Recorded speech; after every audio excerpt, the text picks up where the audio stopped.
like, yeah. Just half-assing its way to mediocrity. Exactly that. What do you mean, like, sorry. And it was like, you have no internet. I'm like, what do you mean I have no internet? It's like, yeah. I need to buy a new computer, but that's Monday. Brian, help me remember, my current project, I have 3 Intel NUCs in different stages of disassembly, but when I'm done, any of the NUCs that aren't damaged in my project, I can buy RAM and an SSD for, and I can give you like a Core i7 NUC. So it's not high-end gaming, but it would be good enough to play movies and Minecraft and stuff like this that would be, I don't need it, and you do. So don't let me forget about that in 3 more months. No problem. The sad thing is, like, this was like a gaming rig, like 7, 8 years ago. And it was like so solid. Like, I don't know why it's just giving me all of the issues the last year. And I was like, I need something new because everything just doesn't want to work on it anymore. Right. That's not unusual. I mean, we finally convinced my mother-in-law that she needs a new phone. And, I mean, her phone's like 6 years old, if possibly older than that. And she's like, I guess for Christmas, somebody got her a Fitbit, and it just won't connect to that phone. It is too old. And there's other problems that she's had with it. And we've been telling her, like, yeah, because you need to get a new phone. No, I like this phone. It doesn't matter how much you like it. It has lived its life. You know, I like Grandpa too, but sooner or later he's going to go. So, you know, it's done. And so we finally convinced her that next time she's down, we're going to put her on our family account and then get her a new phone and get her all set up. But the tech is, I mean, I won't say that it's built-in obsolescence. It's not like they're doing it on purpose, but it moves forward. And unfortunately, the software moves forward, and the software kind of drives the hardware, you know, pushing them to do bigger and bigger things until the stuff that you have after about 5 years just stops doing what it's supposed to do. So I can't keep up. And at the time I got this, I was like, yes, this should last me for a while. And it has. Now it's like, no, I don't want it anymore. Like, yeah, I kept my old Samsung Galaxy S6 Edge for way past its prime. And what finally really prompted, well, 2 things really prompted me getting the Note 10 Plus was that Facebook updates, I would do a Facebook update and then, like, you know, almost half the features on the Facebook app wouldn't function properly because of the phone that I was on. And then the other thing was that because it had it had a physical button at the bottom instead of like the new phones are. And the button just started wearing out. Like, you know, I'd have to sit there and press it like 4 or 5 times to get it to do anything. And I'm like, I just need a new fucking phone.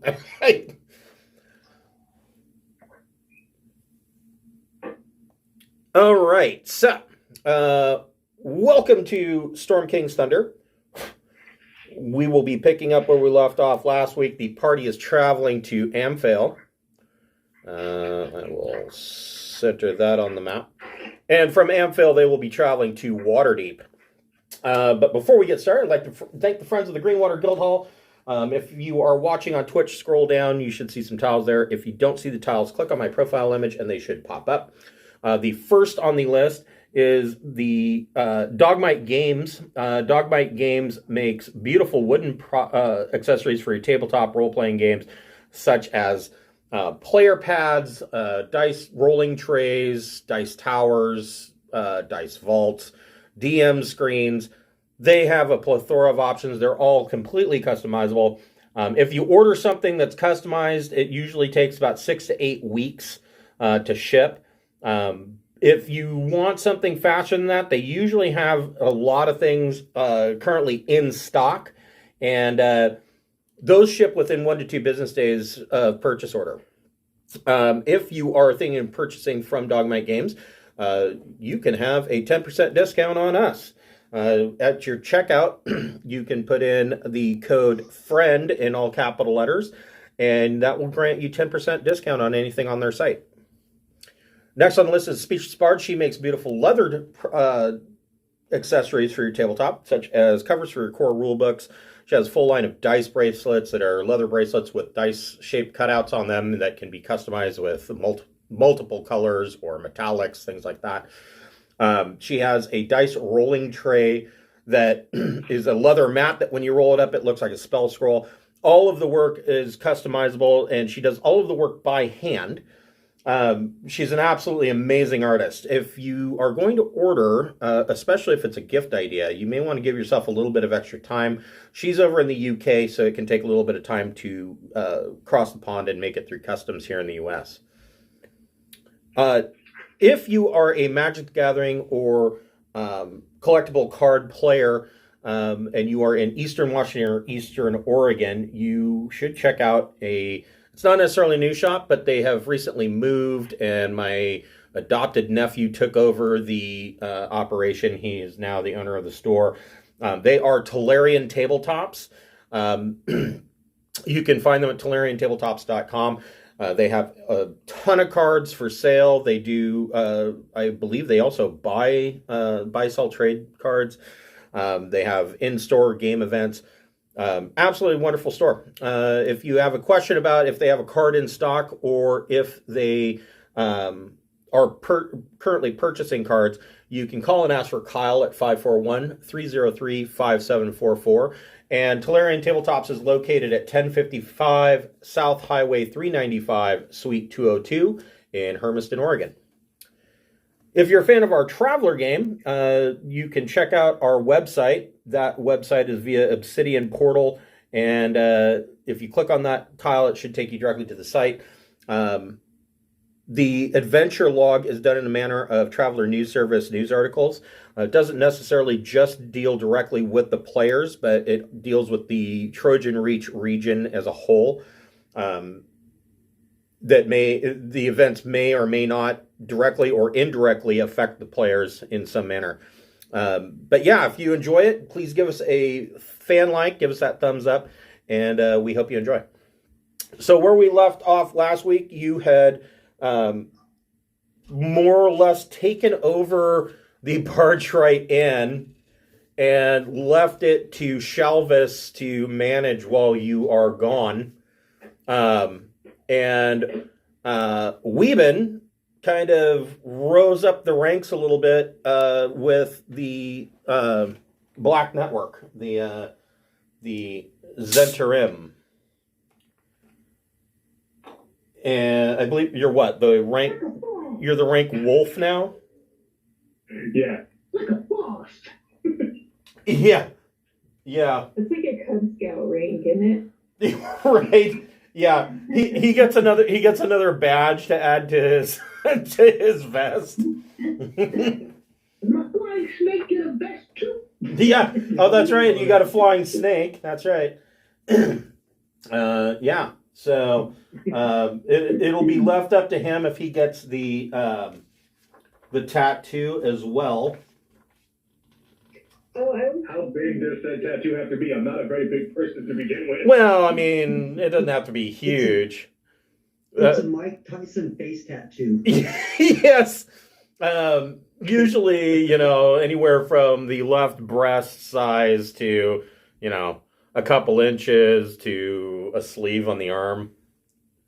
Actually, a coiled winged snake sleeve would actually be a pretty cool tattoo. But yeah. So yeah, whether or not Is there a way to make my snake come to life out of a tattoo? There actually is. There are tattoo magics available. They are in Tasha's guide.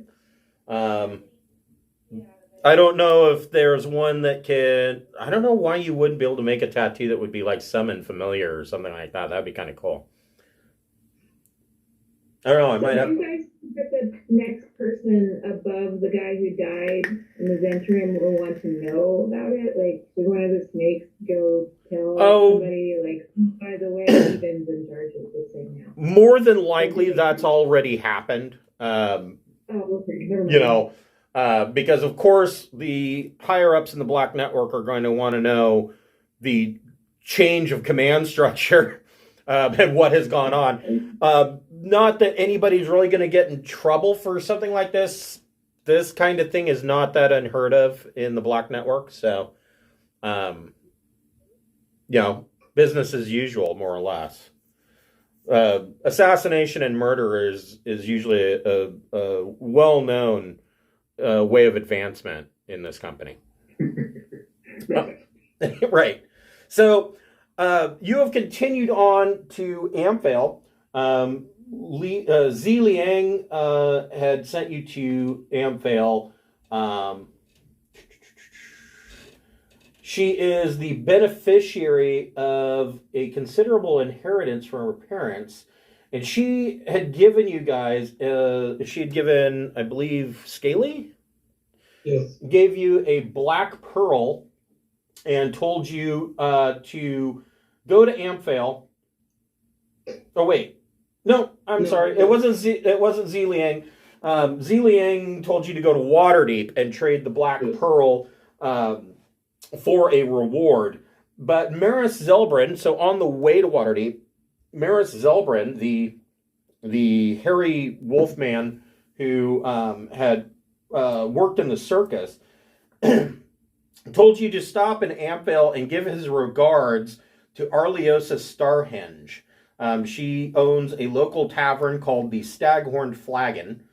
And basically, he said that the two of them had worked in the carnival troupe many years ago, and that he just wanted to have you drop by and say hello. It sounds like Miros kind of has a thing for Arliosa.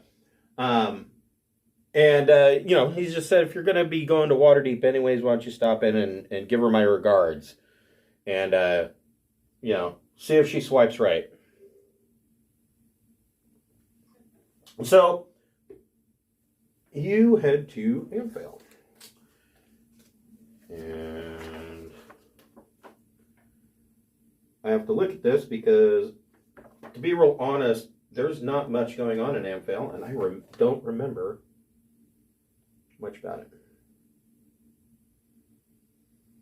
So, as you're coming in to the town of Amphail, it's not a village; it's an actual town.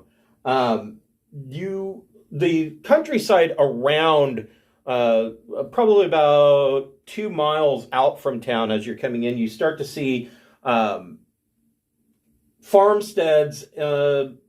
Not farmsteads really, more like ranches. Amphail is known for breeding horses, and they are trained here to the point that Amphail is so famous for their horses that the wealthy from Waterdeep and the noble classes come to Amphail to purchase their horses because they are so prized.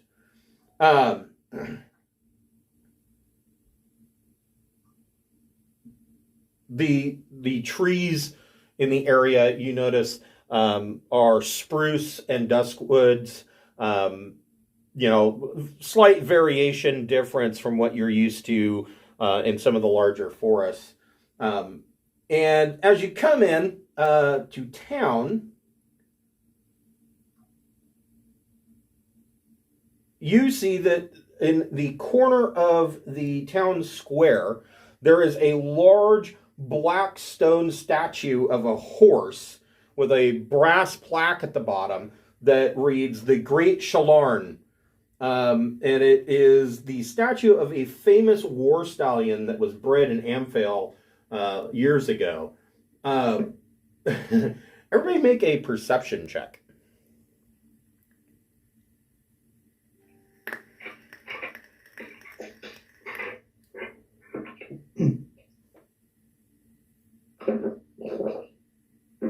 I got a 17 somehow.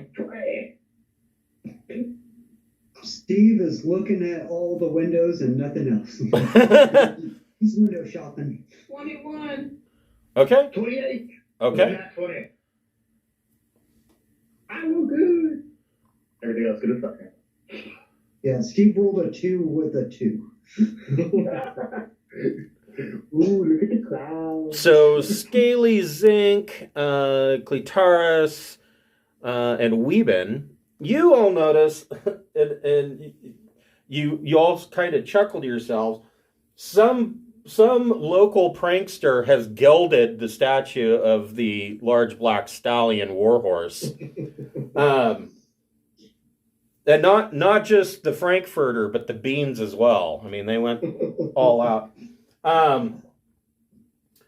And on the other opposite corner of this town square, you see a large tavern with a sign hanging out over the top that says the Staghorned Flagon.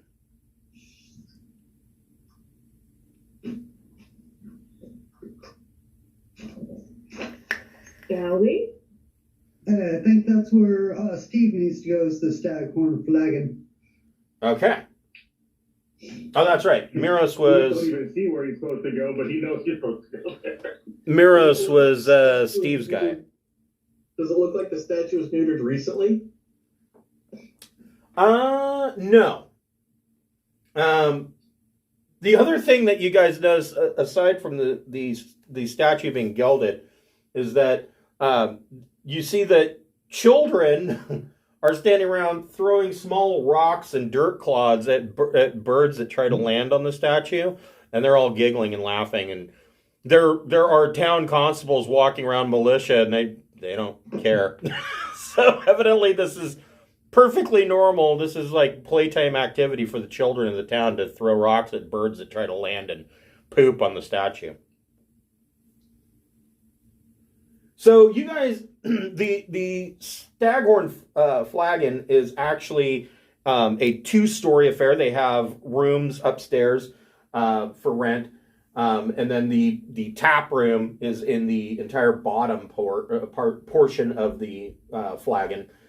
It is a fairly cozy tavern. You see that there isn't a barmaid flitting about like you're usually used to. It seems that the entire establishment is run by a gray-haired, middle-aged woman that is standing behind the bar. And she looks up and she says, "Well, I haven't seen you in town before, so you must be traveling through. What can I get you?"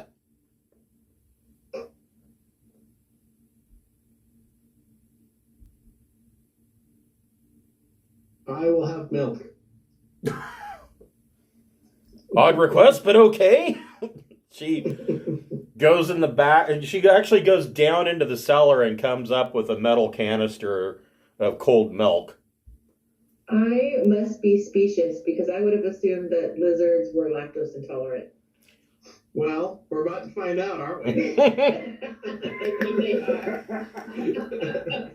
He's a lizard folk, so don't expect him to get up and go someplace private to relieve himself either. I spit it, I do a spit take. No, this is not good. Give me some beer. And lets out an enormous fart at the same time. It starts already. I still pay for it because it's what I told her to get, but it's horrible and I never wanted to get. So she Grab a giant straw and drink the milk instead. she brings over a gallon size, a couple of gallon size flagons of ale and sets them on the table, and she brings over a small, modest, meat or cutting board with roasted raw meat on it and a loaf of bread and some cheese. Sets that down on the table, and she sets down tankards for everybody. And she says, so that'll be, let's see here, 5 silver pieces and 8 copper. Would you be needing a room for the night? Sure, we're Yeah. due. Well, what's the room going for? They have rooms. They are double occupancy rooms for 5 silver pieces each. Sounds like a bargain. So she goes in the back and she brings out 3 sets of keys and hands them to you guys. And they have room numbers on them. And she says, "So, what brings you to Amphail?" I'll look at Steve. I'm looking for an old friend named, I believe this is Starhing. She says, "Oh, my name is Arliosa Starhenge." A mutual friend sent me to come convey with you, Miros. Oh, Miros Zelbrin, I haven't thought of that man in an age. We had a very good time together when we were in traveling with the carnival. A really good time, huh? Give it a little wink and a... Wink, wink, nudge, nudge, say no more, say no more. She says, "A very good time. That man is gifted."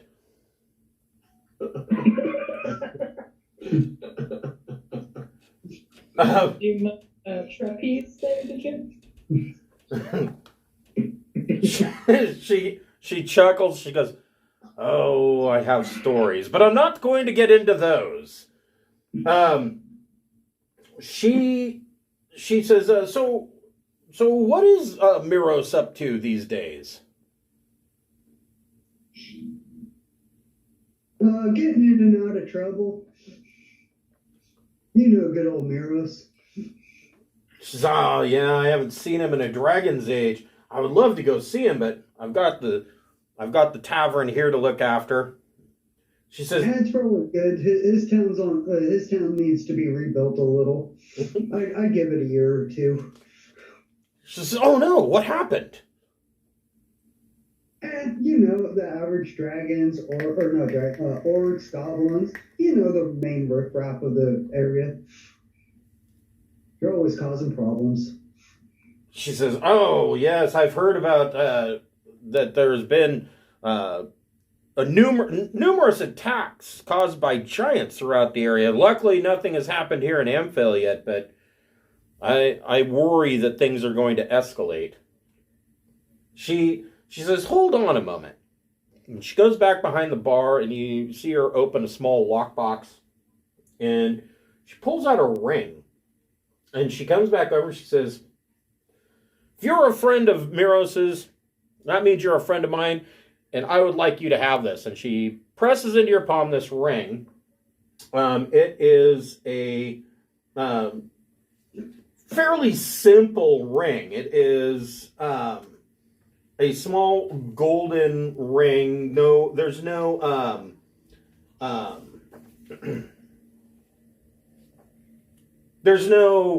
like stone in it or anything. It's just a simple gold ring.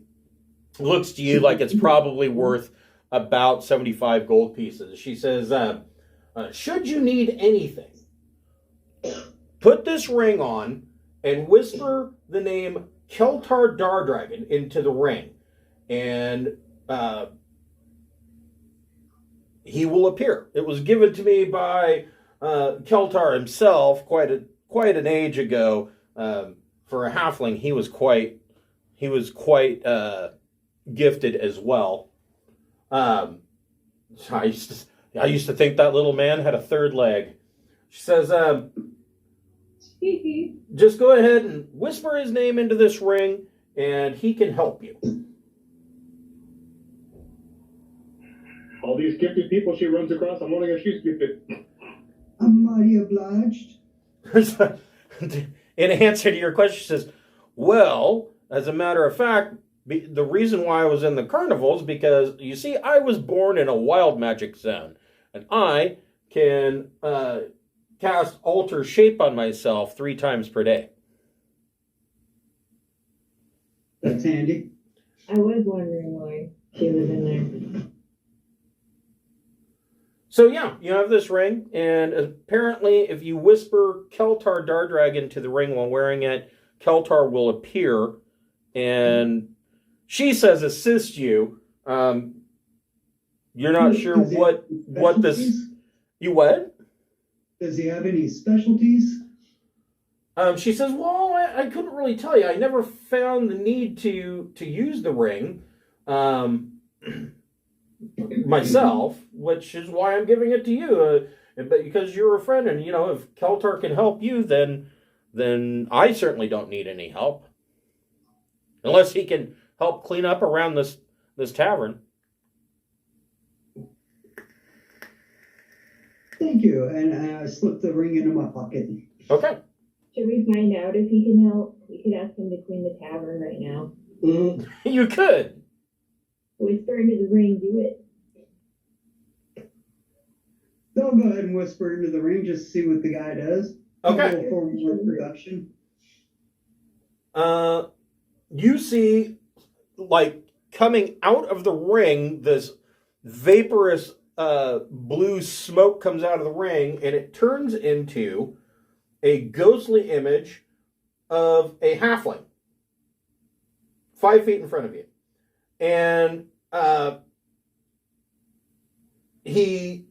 halfling points out the door, and you can see past the town square, and between some buildings, you see that there is the edge of the westwood, so like right here. And he's pointing at those trees, and he then winks at you and motions for you to follow him. I have nothing else to do. I'll follow the wee man. Yeah, let's I do will it. take my flagon of mead with me and follow. Okay.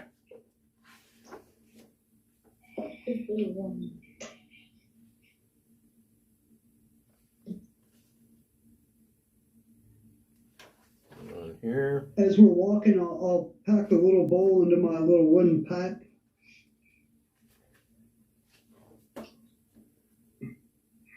I ask if she has chocolate for the milk before I leave. Okay. So you follow the apparition of a halfling. Steve, make a insight check. Actually, anybody can make the insight check if they want. It's probably good because Steve sucks at insight.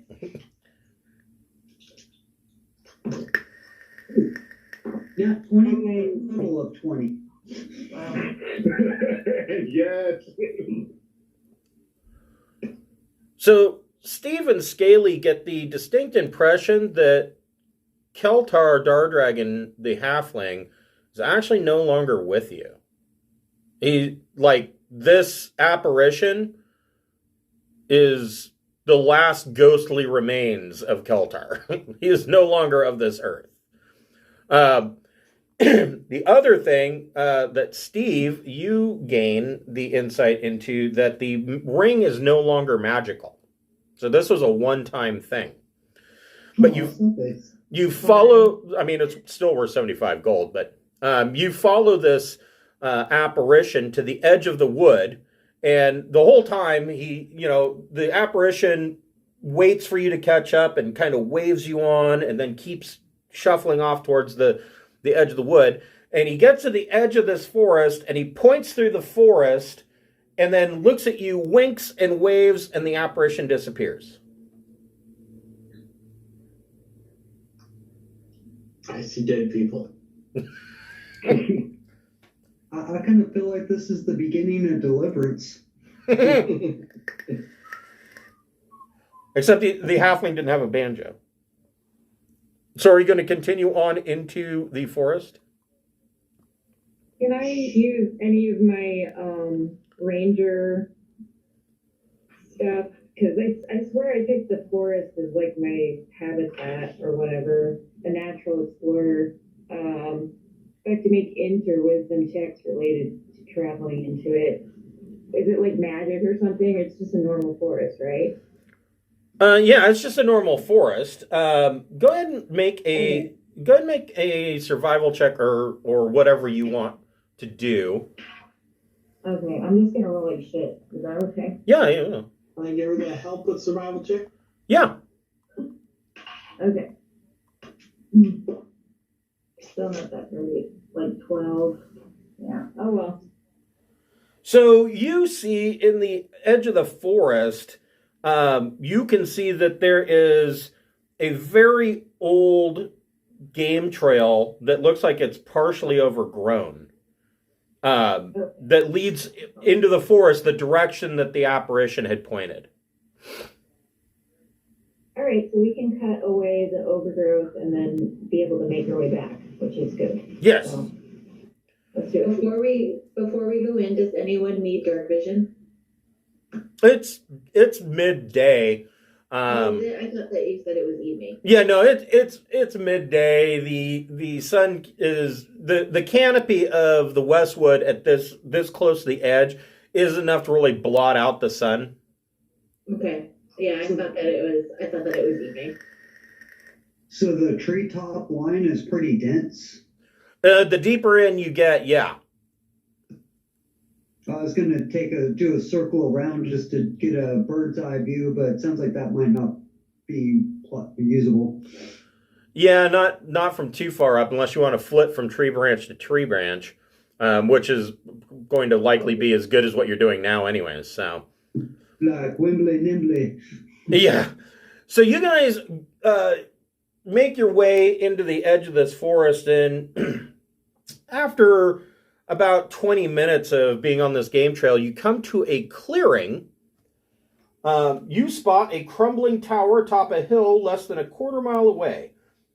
Parts of its conical roof and outer shell have fallen inward, leaving a gaping hole above which 4 hawks are circling.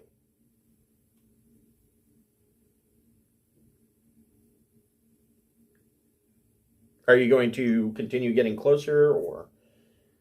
Anybody speak Hawk?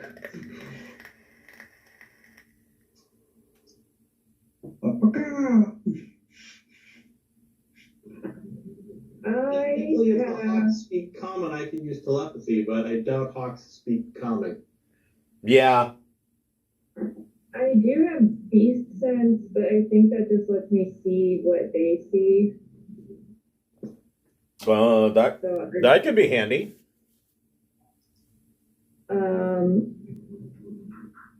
All right, I'll give it a shot. I'm gonna use up the spell slot I used. So, do they get any kind of save on that, or is it just seeing through their eyes? Are you going full warg on them? Oh, damn it! Use the sense of a willing creature. If my Tresson gets near the house, you can still attack it.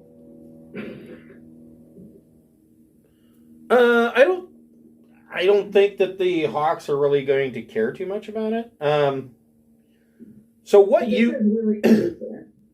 this is what you see is this tower, this old crumbling tower. A large boulder blocks the tower's ground floor entrance, and a horrible noise comes from within. A deep guttural dirge pouring from the lips of something big and awful. And you hear this, like, sad, like, guttural music song coming from this tower. You can't understand a word they're saying. It sounds like somebody who's not entirely of a high IQ and has fat lips is trying to sing this sad song in a language you don't know. But the tower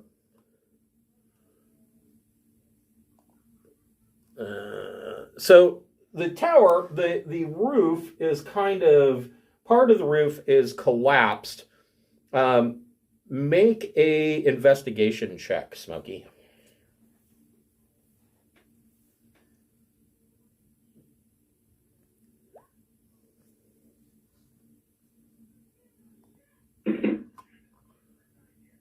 Okay.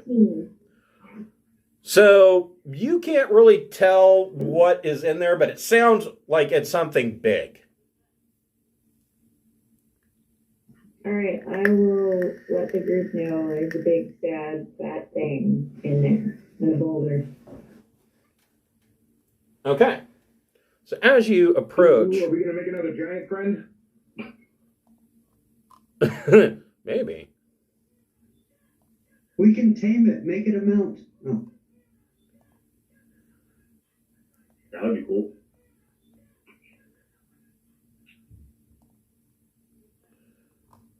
There is Taurus. I was like, why is this all so big? Oh, it's because I'm zoomed way in.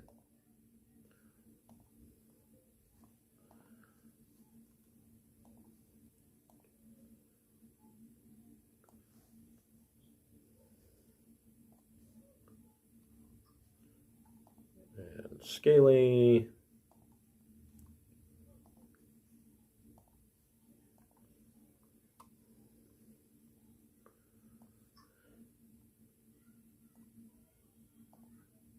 And for some reason, Smokey's really small.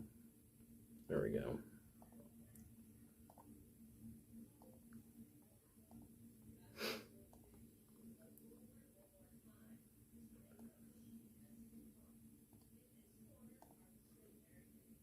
There's Steve. And Weeben.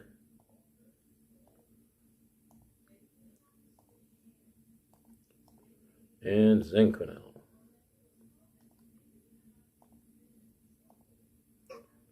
And just for ease, I will leave the Tressem Rilix off, because it's probably assumed that Rilix is riding on Smokey's shoulders anyways. So you you come to this tower, and indeed, just as Smokey described, there is a rather large boulder blocking the entrance. And you can hear inside,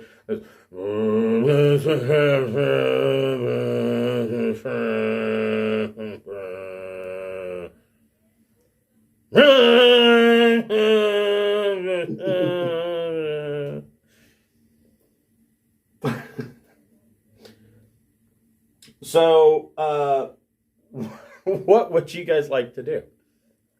Should we ask if it wants to join the cult of the crushing wave? Good starting point. Recon! Are those slits on the side like high up? So those, let's see here. If you guys want, I can do a quick circle around the top. Come back, let you know what I see. So these slits on the north, east, and south side are indeed arrow slits. They are wide enough that a small character, so Weeben, could squeeze through those and into the tower.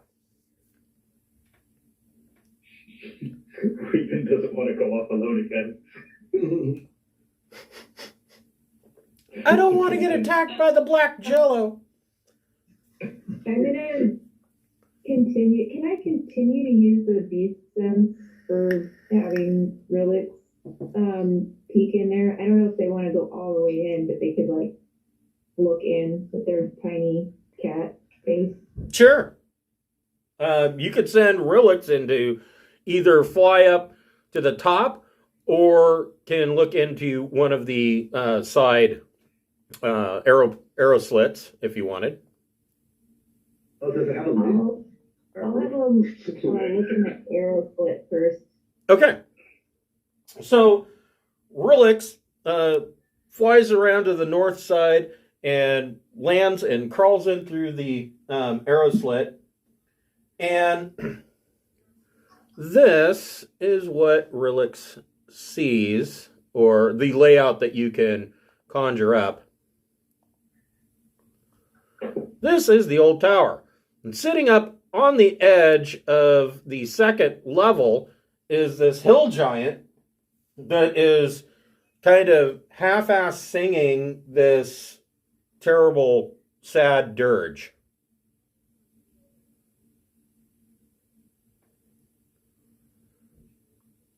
And the hill giant, hold that here. You have stats for Relix, right? I believe so, yeah. Go ahead and make a stealth check for Relix. Oh, it's got +4 on stealth, so that's good. Or it would be if I rolled better. Got an 8. Okay.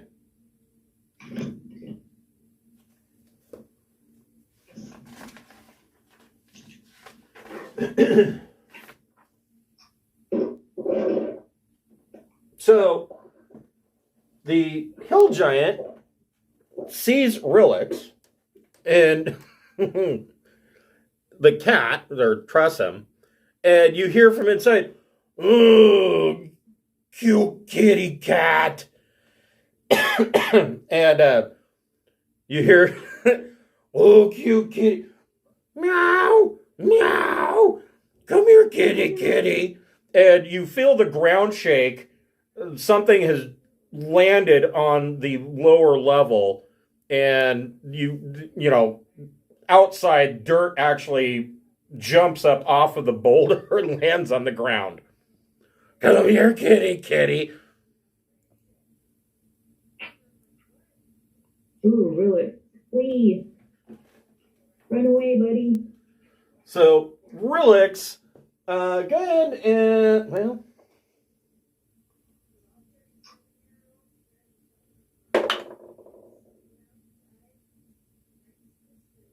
Relix tries to get away, but the hill giant reaches down and grabs the Tressum before it can get back out, and you hear this hill giant inside go, "Oh, nice kitty, kitty. You stay and get pets. Nice kitty." Is it going to be a pace by the time we get in there? I don't know. It's a hill giant. It may not have any fur left from getting petted. To pet the rabbits moment. Yes. Okay. Can I hear Smokey in distress over the cat being snatched? I don't know. What, Smokey? What do you want to say? Do you want to tell everybody that? Down on the boulder because it's kind of their front door. Okay. So the boulder.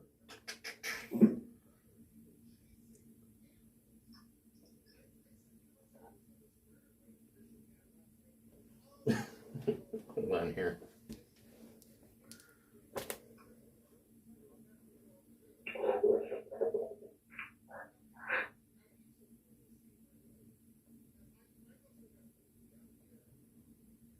I can fly up and see if I can distract the hill giant and get the cat loose. Like blast him in the face with the Eldritch Blast, see if that'll distract him. So the boulder is heavy enough that it would require a DC 25 strength athletics check to move.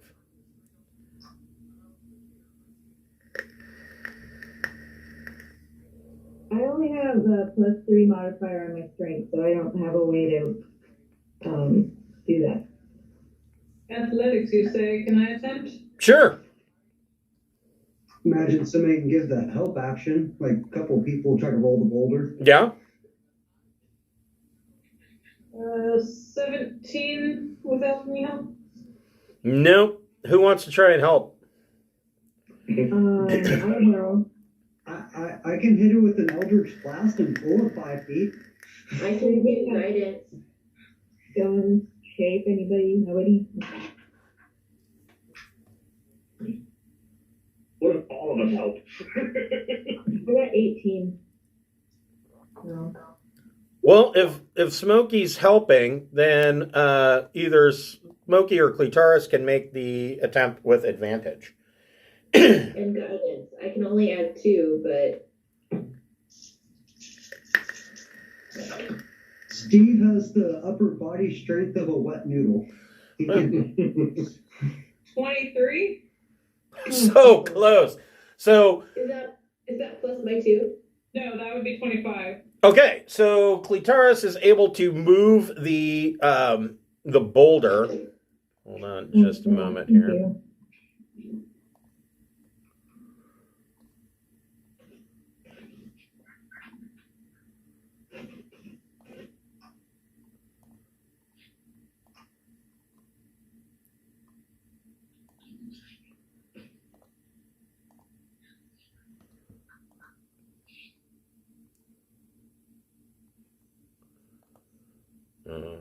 go. He looks just like the boulder. Yes. So this is Clitoris pushes the boulder out of the way with the help of Smokey and Guidance, and inside you see Moog, the hill giant. Moog is a female hill giant. You can tell that because her loincloth doesn't quite cover enough, and she's not wearing anything on top, and it's saggy, and as far as the eye can see. And so Moog has this tressum, like holding it in her fingers and petting it and go, "Oh, little people." And Moog turns and says, "Don't worry, little kitty. I protect you from bad people." And sticks the tressum in a bag that Moog has on her hip and pulls out her great club and yells at you, "What you do at my tower?"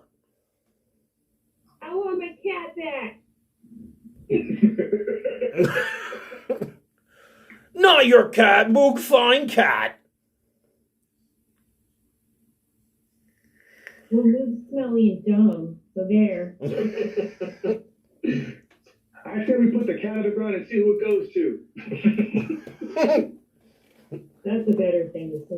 Why is this cat bald? Oh, well, it got some extreme petting. Why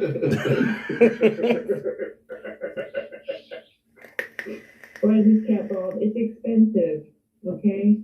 Yeah, it's Egyptian. Don't concern yourself with it. We heard you calling and thought you might be lonely and wanted some friends. Make a charisma check, Weeben. Yeah.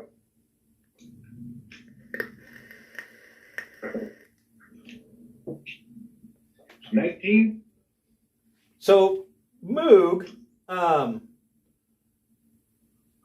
kind of goes, "Yes, Moog could use friends." And you see Moog reach into her pack and pull out the tressum and start petting the cat again, and then just kind of plop down and sit in the base of this tower and just start blubbering and crying. "Moog all alone." What happened? She says, that she says,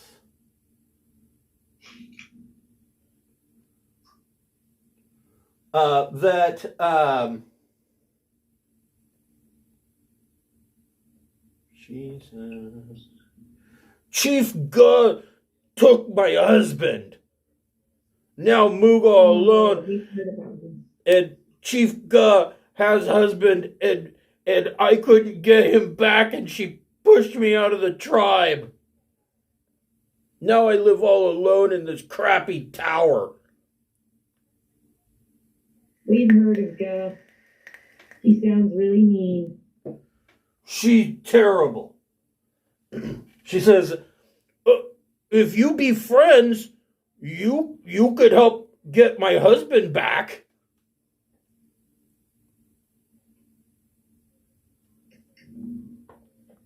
Okay. I'll look at the rest of the room like, is it possible the one that we found lost might be her husband? No, she tells you that her husband's name is Hruck, and that he currently is living at Grudhog, which is the steading of Chief Gruh, and that she says, if you help get Moog's husband back, Moog tell you how to get to Grudhog. Well, what if we give you a new husband? We found one. And her mood immediately changes to angry. Don't want new husband, want old husband, and then maybe new husband. Okay. Right. Fair enough. So are you taking her up on her offer? I think so. I gotta go see Gra. Gotta meet this lady and see why she gets to rule everybody. Boy, She has some hidden charisma. I'm feeling like you have a liberal use of the word lady. So Moog reluctantly hands Smokey back the Tressum. And Well, she gave me my Tresson back, so I'll try and help her get her husband back. Fair enough. And so she gives you fairly detailed directions to where Grudhaug is, and she shows you she doesn't have a map, but she shows you as best as she can that Grudhaug is located.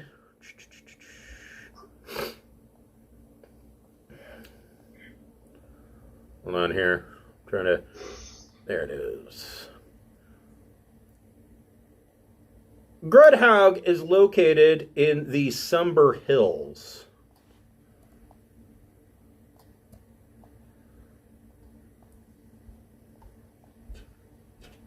Which easily lies just northeast of the small village of Red Larch.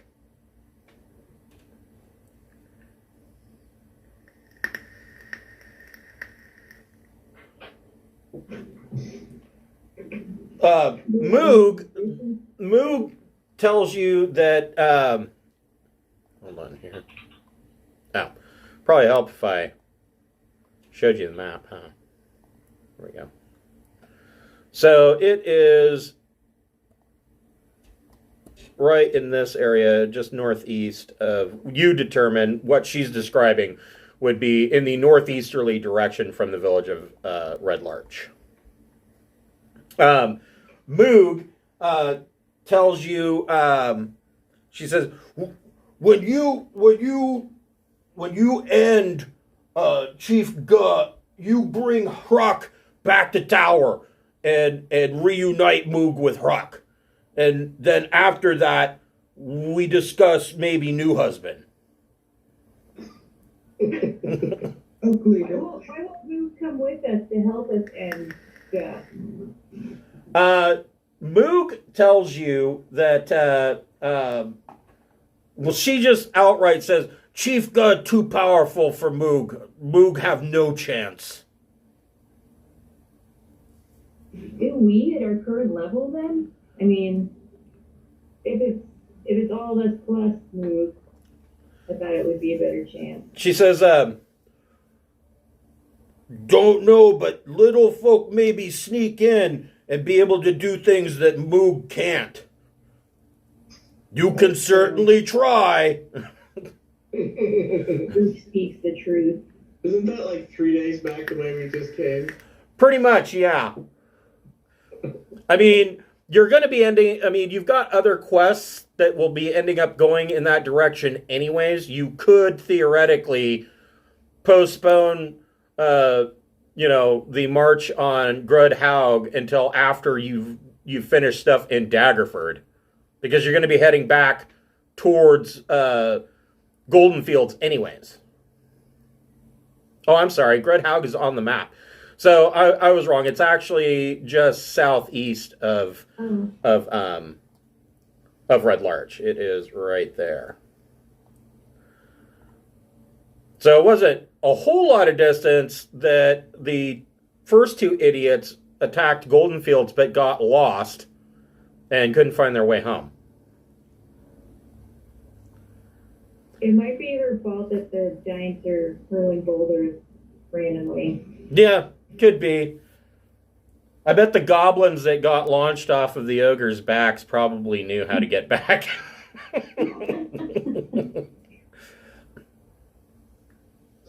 Well, should we tell her we'll head that way, only then we go on to Waterdeep? Because we will eventually head that way. I got my cat back, and I'm not really, much of a leader in this group. so I'll do whatever. Do we actually have a leader in the group? Like, usually like a de facto leader, but I don't know who it would be. Everybody make a perception check.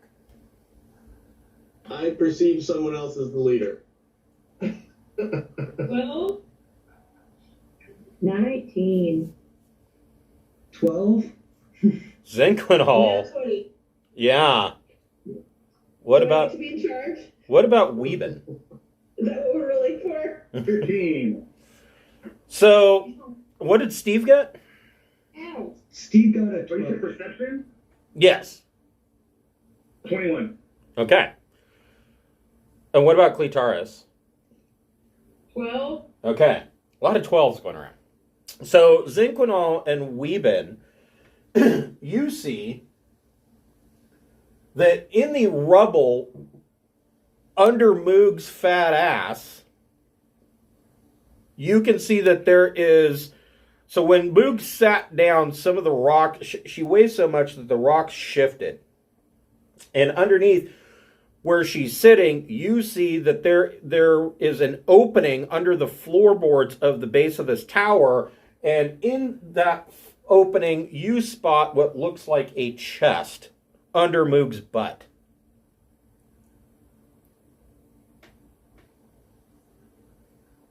So, Mook, I think we're gonna go get your man. So you should probably get ready for him. Maybe you should go find the nearest lake and take a bath. And prepare for his return. Make a persuasion check. I'm trying to imagine a romantic scene with a female hill giant bathing in a. When the man comes back, there are things to scrub, there are things to wax, there's things you need grooming. I'm using my telepathy to sound like Moog's voice in Moog's head to reassure her that that's a good plan. I'm going to go ahead and give Zinquinhall a. 17 for persuasion. You can roll that with advantage. See if you get any better. 17's pretty good. Can I give myself guidance? I think you can. It was terrible, of course. 17 would be way better. So with a 17, Moog stands up. Little fish woman, speak truth. Should go roll around in mud. I know Huck always liked that. And Yes. so she says, you good friends. And she reaches down with the tip of her finger and pats Zinquinhall on the head. You good friends. And her pat on the top of your head actually gives you a bit of a headache. You take 1 point of bludgeoning damage. And she walks out of the tower and starts heading to the local or a small lake in the woods to roll around in the mud. I would like to head to the chest. Okay.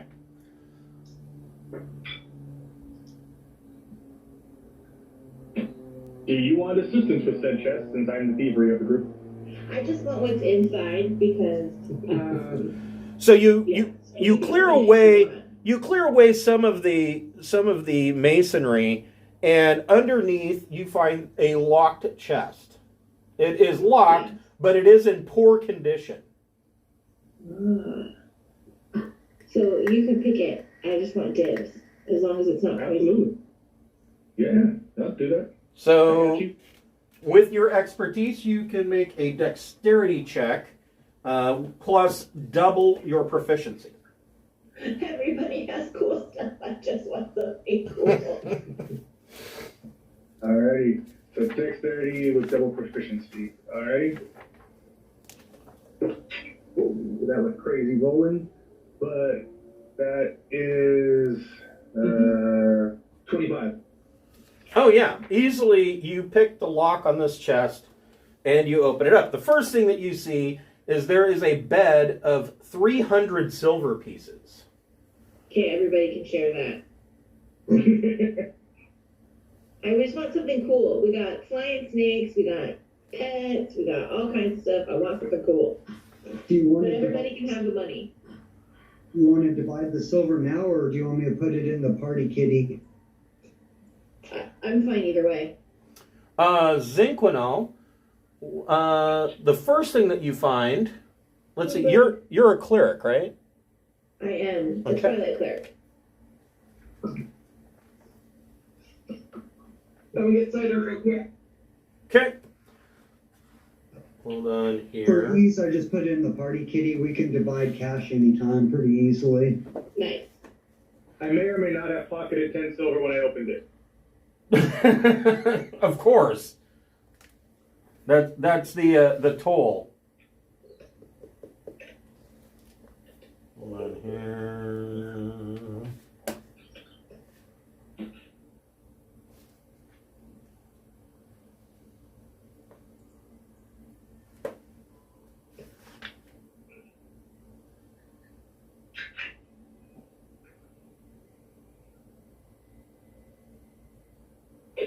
So laying on top of this bed of silver, Zinquinol, you find a +1 spear. Right on. Am I getting any additional magic off of it? Nope, it's just a +1 spear. Bright and shiny. So spears would do 1d6 +1 base damage. It is also versatile, so if you use it with both hands, it'll do 1d8 +1. And it can be thrown. Range is 20/60. Okay. And then you can roll D100. Do you see what else is in that?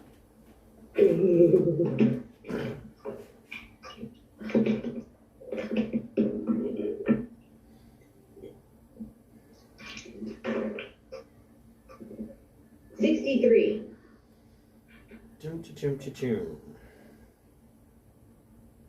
Wow. You find a spell scroll. Let us see.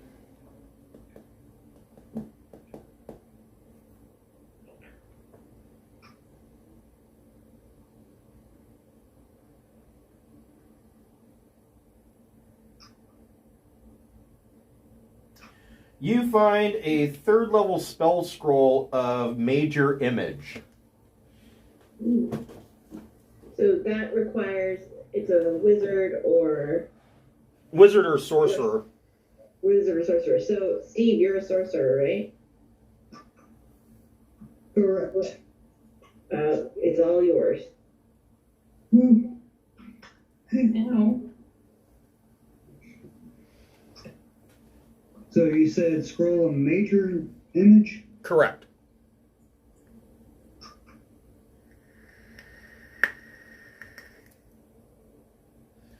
And when you clear out the chest, the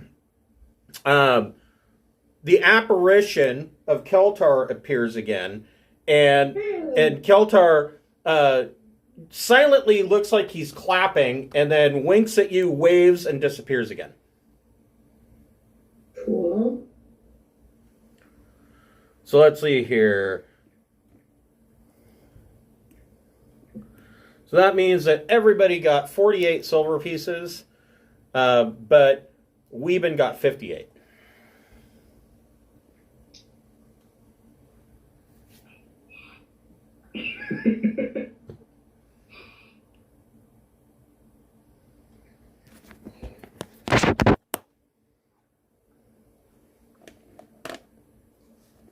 Because Weeben took his 10 silver right off the top.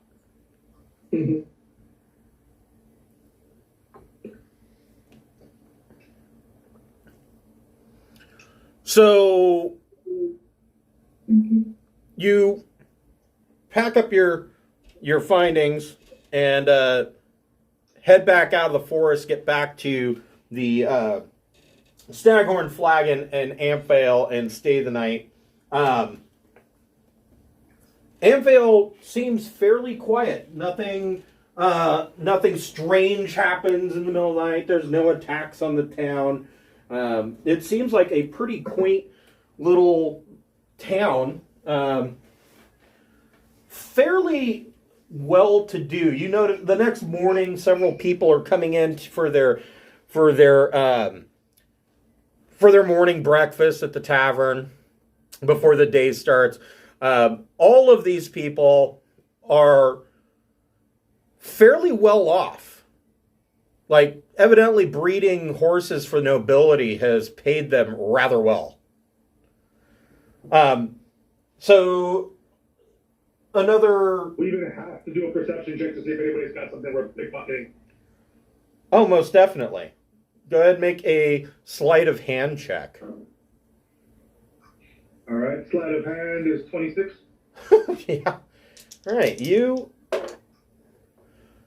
lift 4 platinum pieces off of one of the patrons. It had to happen. But it will cost another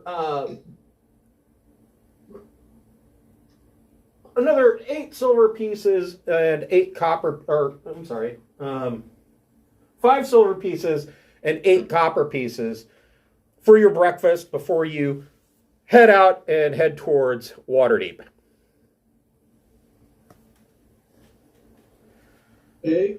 Paid. Okay, so...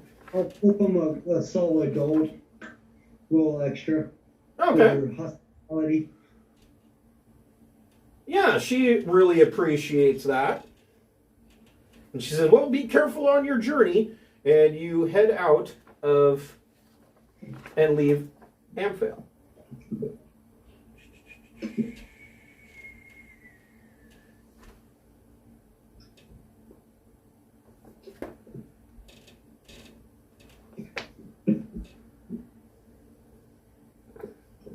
On your way, the road that you're on, and I'm trying to remember the name of the road, if there's a name. Oh, you're traveling on the long road. In between Waterdeep and Amphail, there is the small village of Rosalantar, and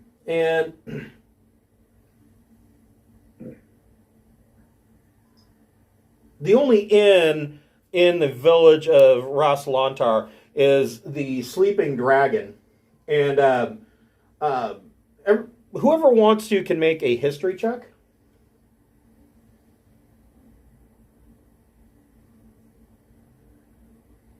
Probably not me succeeding.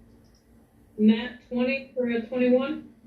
So Zinquinal and Clitaris, the Rosalantar is known for is actually known for the little roadside inn called the Sleeping Dragon. The beds are known to be extremely soft and comfortable, and the ale that they serve here is extremely rich. Think along the lines of like a Guinness. However, your Nat 20, also you know that the town, or rather village, has a ruined keep among the trees around the village. But not much is really known about what this keep was or who ran it. Technically, the village of Rosalantar would fall under the auspices of Waterdeep, but you don't really see a whole lot of presence. Like there's really no militia, or certainly the keep is literally falling apart and is overgrown with trees and weeds. Nobody's occupying the keep. It's just a quaint, quiet little village that people pass through on their way to Waterdeep. Did you want to stop in Rosalantar, or did you want to continue to Waterdeep?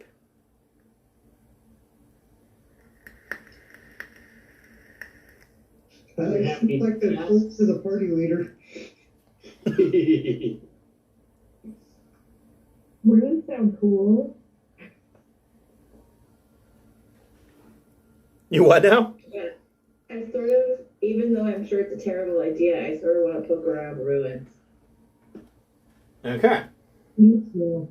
But I'm not attached to the idea. We can obviously move along if we're under pressure at a timeline.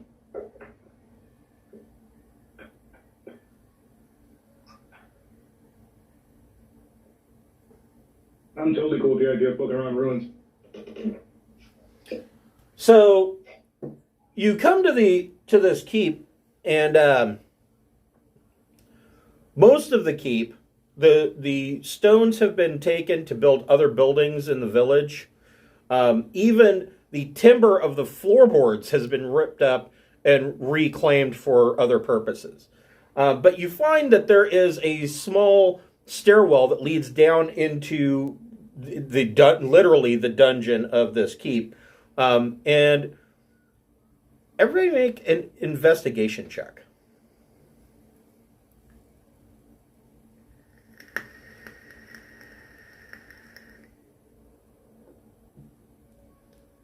Scaly got it. I got 14. Steve got a 1, and Clitoris got a 7. 7. So Steve poked his eye out. What about Weeben? 3. So Scaly, you guys kind of go down into this dungeon, and it's not like a dungeon sprawling complex. It is literally a dungeon. It is under the keep, and there are a number of jail cells. And at the very end, the spiral staircase comes down, and then the hallway with 5 cells on each side. Then at the end of the hallway is a T intersection with a guard room on one side, a rather large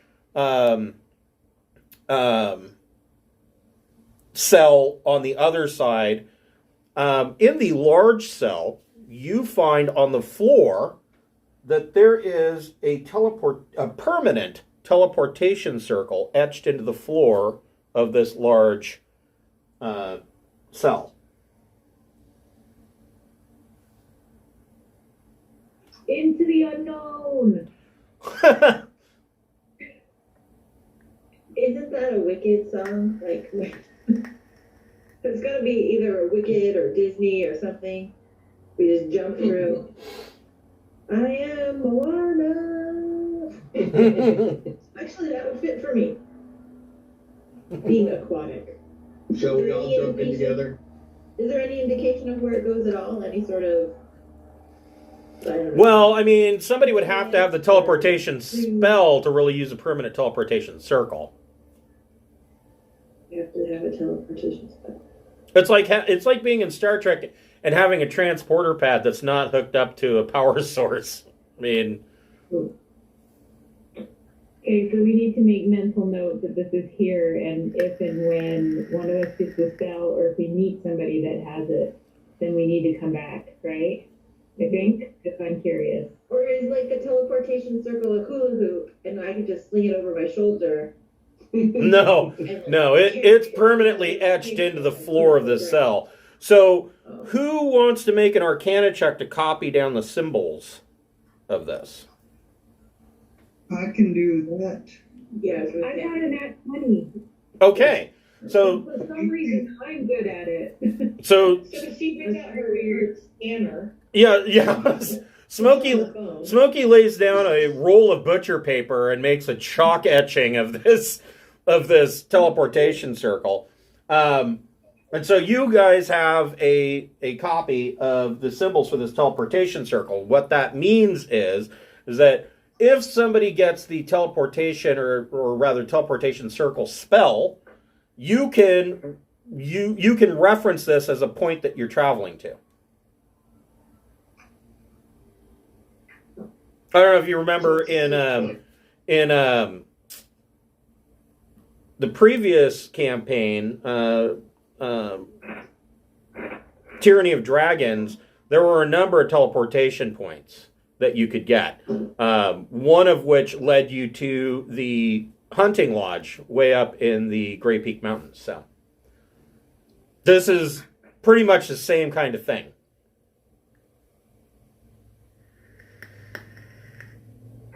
Cool. We can So unlock travel. we should write down the runes that mark it so that whenever we get the spell, we can reference it. Yep. So Stargate. yeah, it's kind of a Stargate kind of thing. As you guys come up out of the dungeon and are making your way out of this ruined keep, you see a shield dwarf come walking up. Hey, what are you doing poking around the keep? My cat was curious. Make a deception check.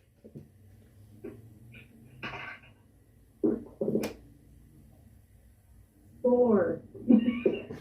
He goes, Not really selling it. Her cat chased my lizard thing, though.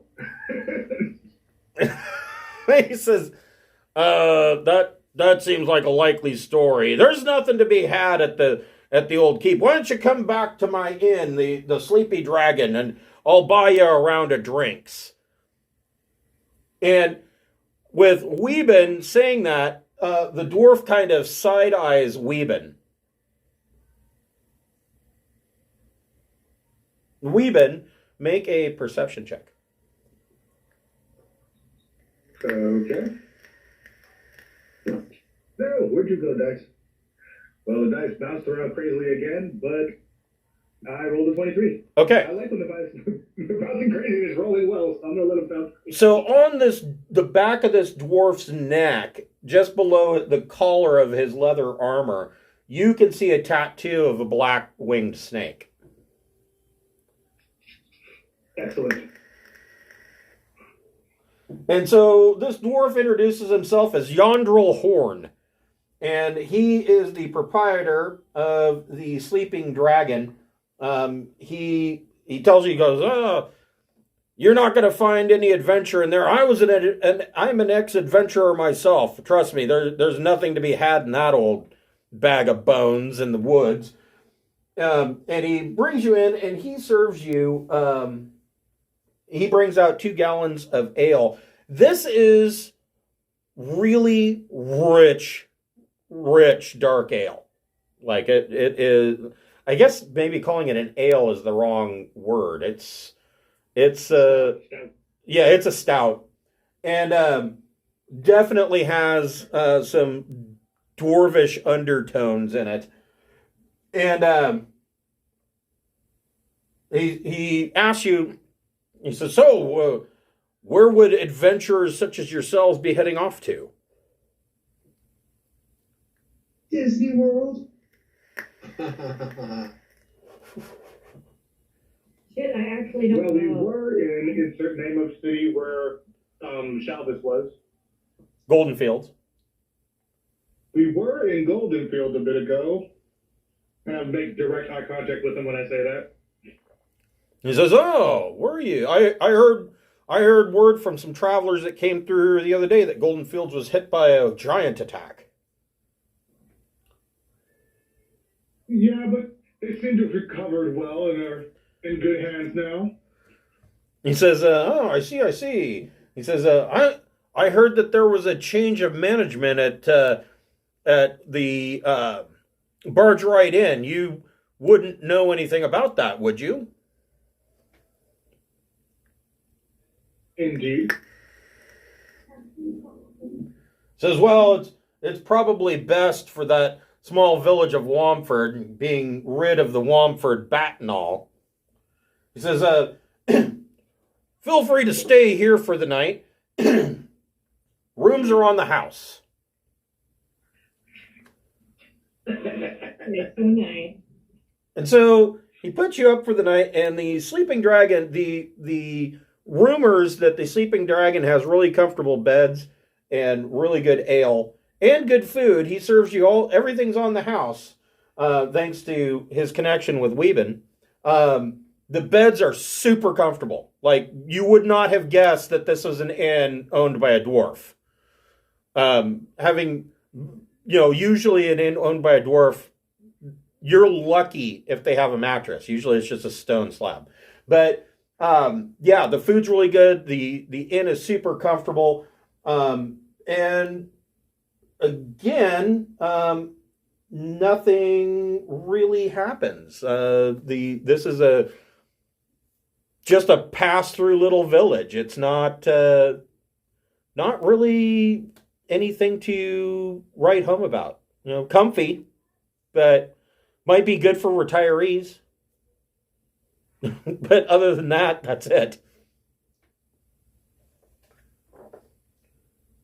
Does he know where any good adventure is? Does he have any leads on anything cool? Ooh.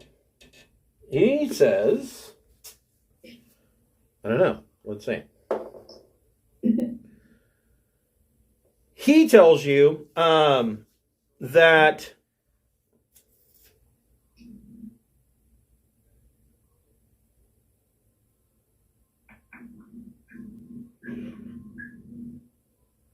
he has heard a rumor that he says, I don't know about adventure.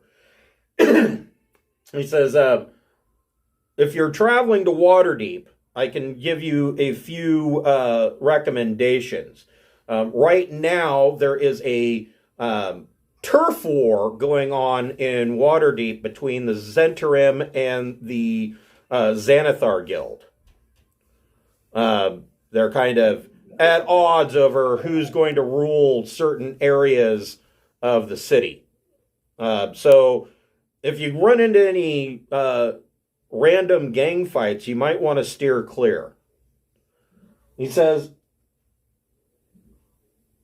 and he kind of looks at Weeben and he whispers it to Weeben so that only Weeben can hear. He says, it has come to my attention through my connections, as it were, that if you are in Waterdeep and you run into Chasloth Yaghorn, they're not really a human.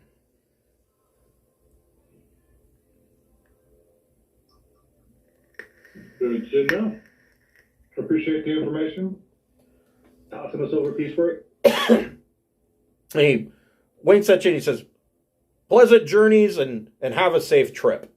And he gets up to go do whatever innkeepers do in a sleepy little village. So, Waterdeep, you actually have two quests. The first, of course, is Zi Liang's quest to hand in the Black Pearl for something else. And note that the Black Pearl pendant is actually worth 750 gold by itself. So it is assumed that whatever you're going to hand it in for is probably better. The other quest, who had Nasine Drathkala? Was that Clitaris? I believe so. So Nasine had sent you to Waterdeep to try and make contact with the Lord's Alliance to get them to help contact members of the metallic dragons in helping to deal with the giant threat that is facing the Sword Coast right now. She is positive that the Lord's Alliance will have those contacts and will be more than willing to help. So those are the two quests. And so you make your way to Waterdeep. It takes another probably 4 days 2 days to get to Waterdeep, where the long road actually meets up with, is this the high road? It is. Clatara said she had a different person, so somebody else has Nasine. Yeah, who had Nasine? She was the spellcaster. Oh, I had that person. She told me to talk to Chasloth. Right. Oh, so yeah, your person was that. Yeah. So, 2 days later. As in the Chasloth that I just found out wasn't human? Correct. Yeah, that one. Okay. So this is a map of the city of Waterdeep, and you come in. Oh my goodness.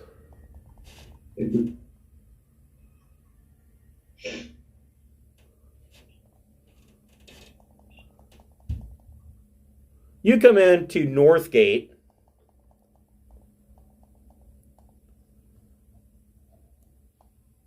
Here. And so Northgate leads into the Field Ward, and Field Ward is basically where usually one of two things is happening in Field Ward. Field Ward is usually it is a gathering area for trade caravans that are heading north. Some of them as far as Neverwinter, others even further. Some of these other ones will go past past Luskan into Icewind Dale. Not currently, because Icewind Dale is currently closed off due to winter conditions. But these caravans all congregate in the Field Ward. Other times, Field Ward is used for military purposes to mass the troops and things of that such. And so you come into the Field Ward. You can look over this map. Feel free to zoom in and tell me where you want to go. So, Leanne, let's see here. Let's see if it tells. What the hell is the Hawkman? It's a statue. Oh, okay. I thought it was a man. It's dedicated to Harvey Birdman. Like, did he just stand there all day in office? All right, okay. That's not all right. Never mind. That was the Great Drunkard. Is that a bar or a man? Probably another statue. God damn it. So things about these statues. So located around the city of Waterdeep, there are these huge statues that it is said in history that in the past, during great battles, these statues actually came to life and helped defend the city. And one such statue has toppled in the North Ward. It has toppled, and part of it, the legs are still standing upright, but the arm and torso are cracked and laying on the ground, and its head has been rolled over. Nobody's bothered to clean it up because it would weigh a crap ton. So, Zeliang told you to speak with Calder Marskill and bring the Black Pearl pendant to him. And he is the head butler of House Than. House Than is one of Waterdeep's leading vintners. And probably House Than is going to be located probably in the Castle Ward, would be either the Castle Ward or the Sea Ward. So the Sea Ward, the one of the biggest structures of the Sea Ward is the temple to Shantea. Or I'm sorry, not Shantea. It is the temple to... I just had a brain fart. It's the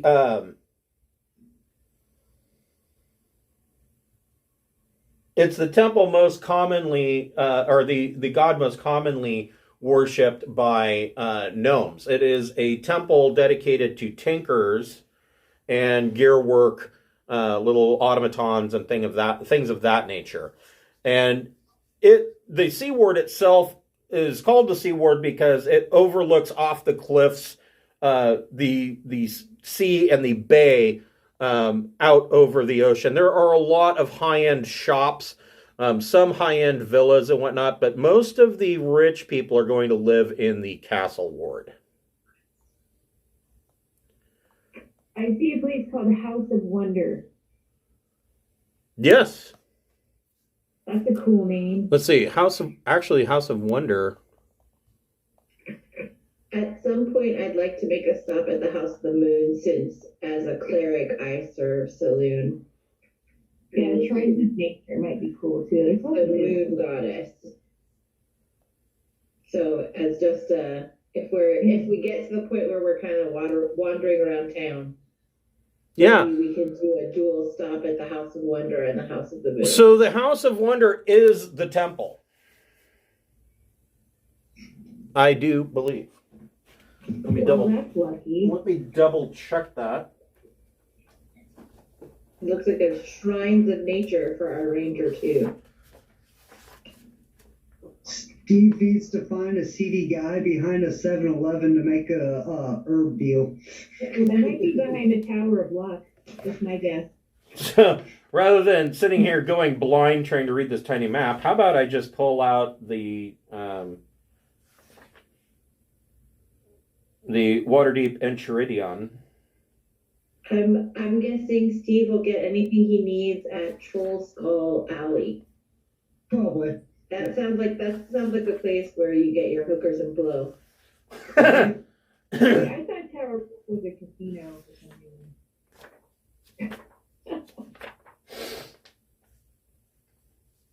Maybe you find your hookers at the House of Inspired Hands.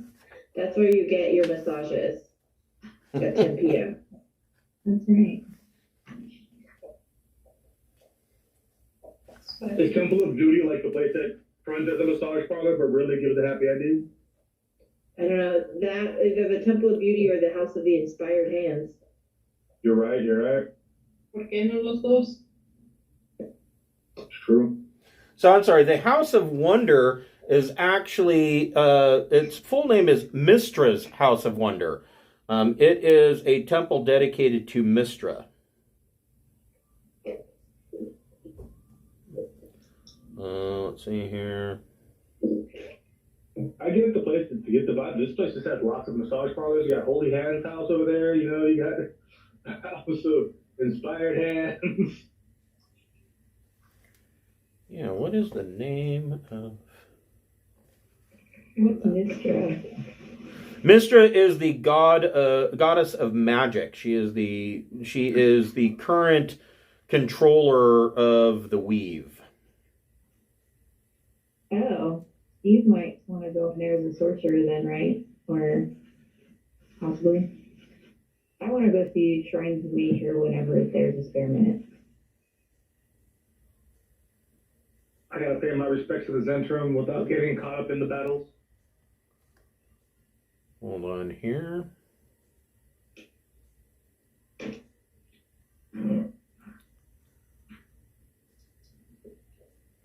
I mean, if you get caught up in the stuff, you might get another promotion. Right. True story. Or just stab them all, take it all over. This is Weaven's town. Huh. Good story, bro. A Weaven, a bubble, falling. Other locations that are here, there's Mistra's House of Wonder. The Seaward is also the location of the Field of Triumph, which is a large arena.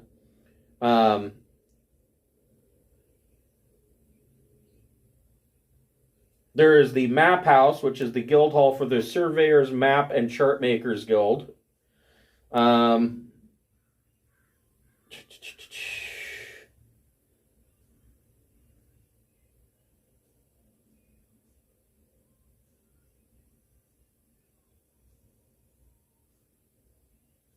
Halls of Justice. They have a Justice League here. I'm going to go talk to Superman. The House of the Moon is dedicated to Saloon. Yes. So if you want to go and get really good hookers and a makeover all in one, you go there. There it is. The house... That's the god I serve as a cleric, so at some point I want to go pay my respects. The House of Inspired Hands is dedicated to the god Gond, who is the creator of small automatons and gear work and things like that. So that's all in the Sea Ward. I mean, if you want to go on a sightseeing tour, you're here, you can do that. Travel in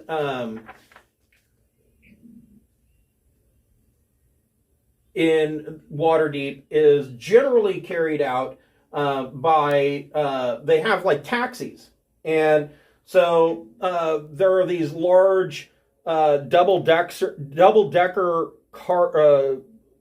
carts that come around.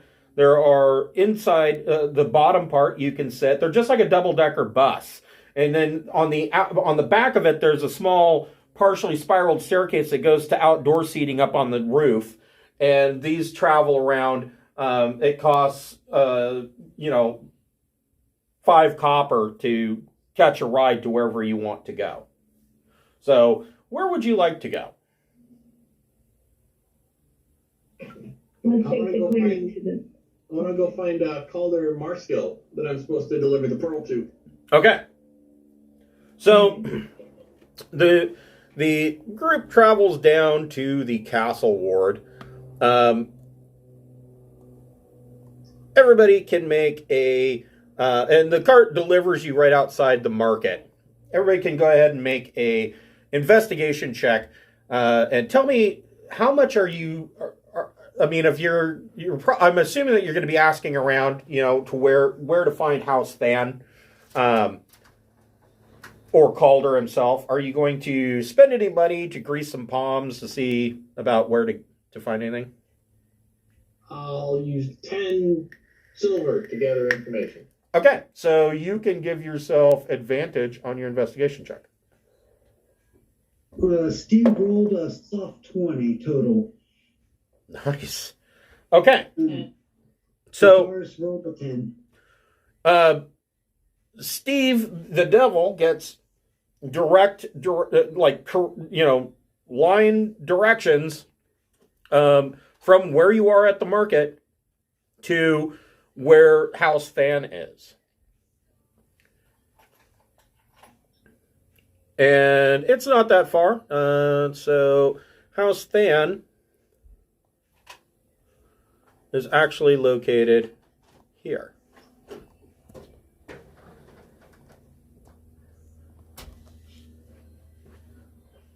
So Weeben, what is your passive perception? Passive perception is 15. Okay.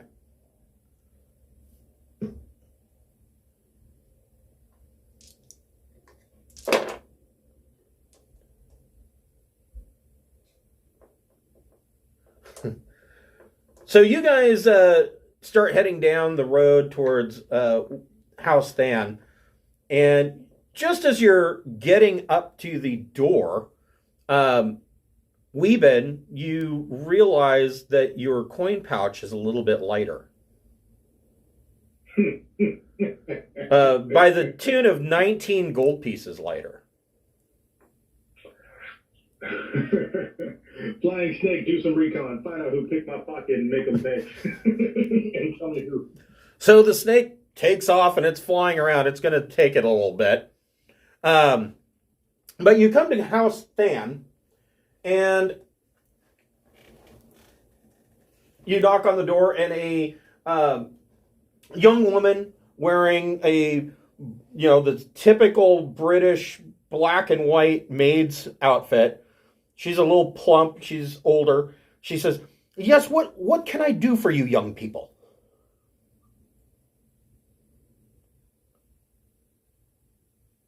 I knew I should have said what I was going to say before. Damn.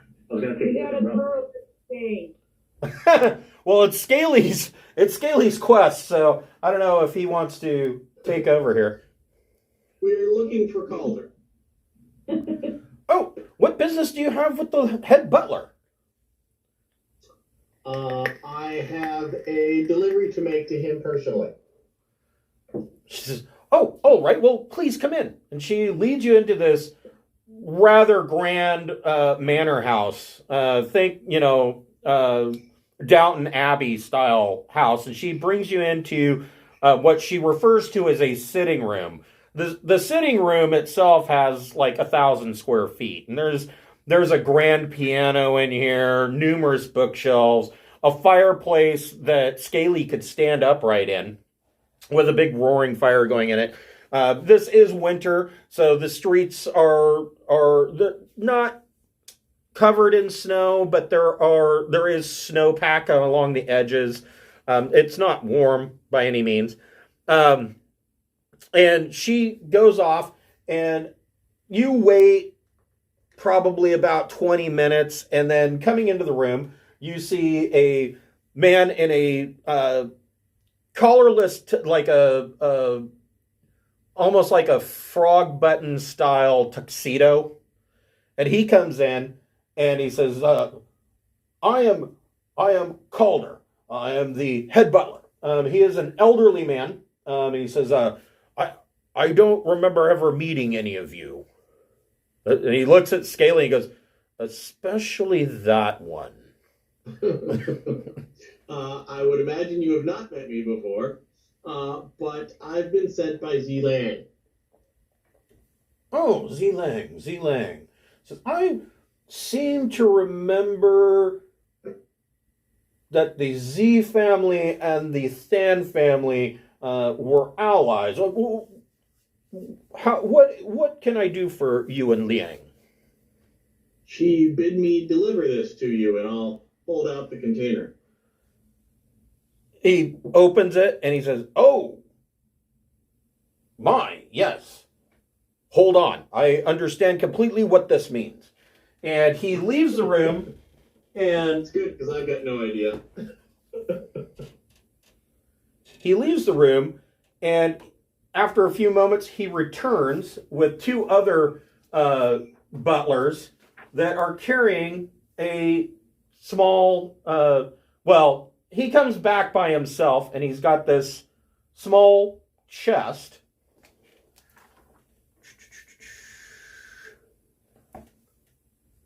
You can roll D100. Okay, hold on here.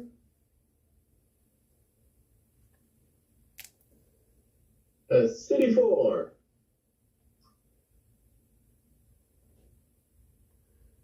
Hold on just a second here.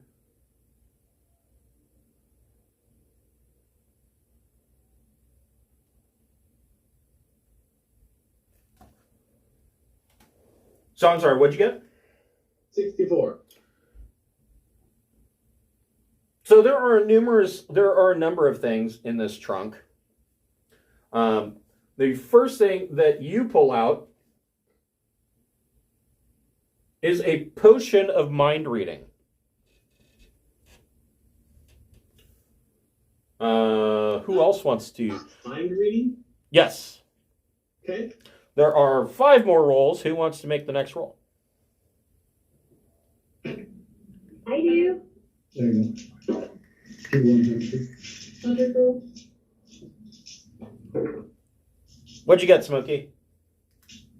Oh, Clesaris is going first, I think. Okay. 92. 92. You pull out a chime of opening. Woo!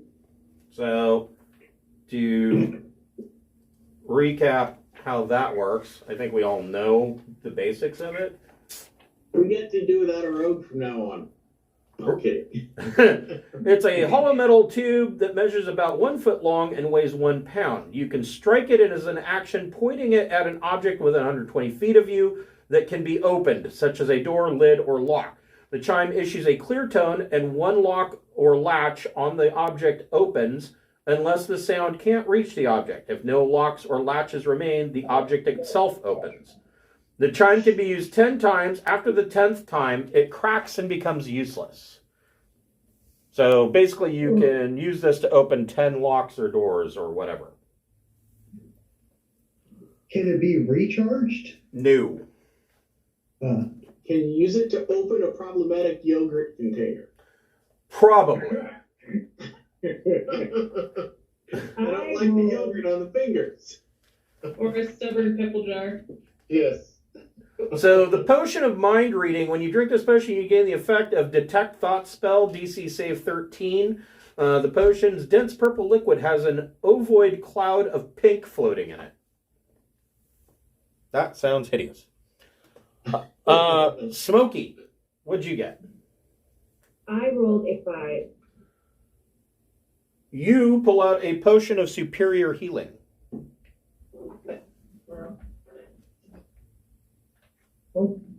Which will give you, it is 8d4 plus 8 healing.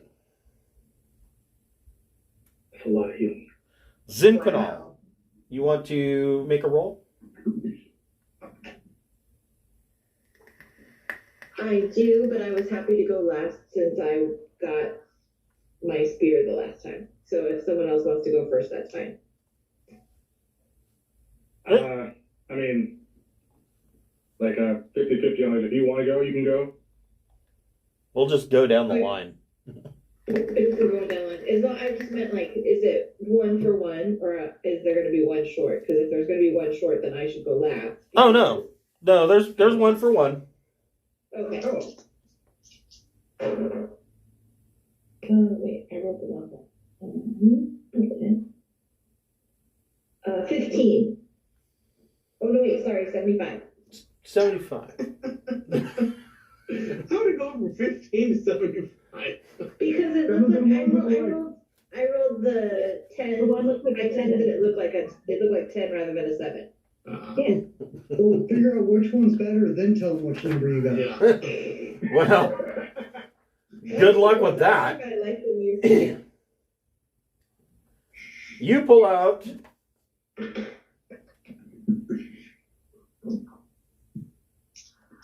Elixir of Health. So this is a little different.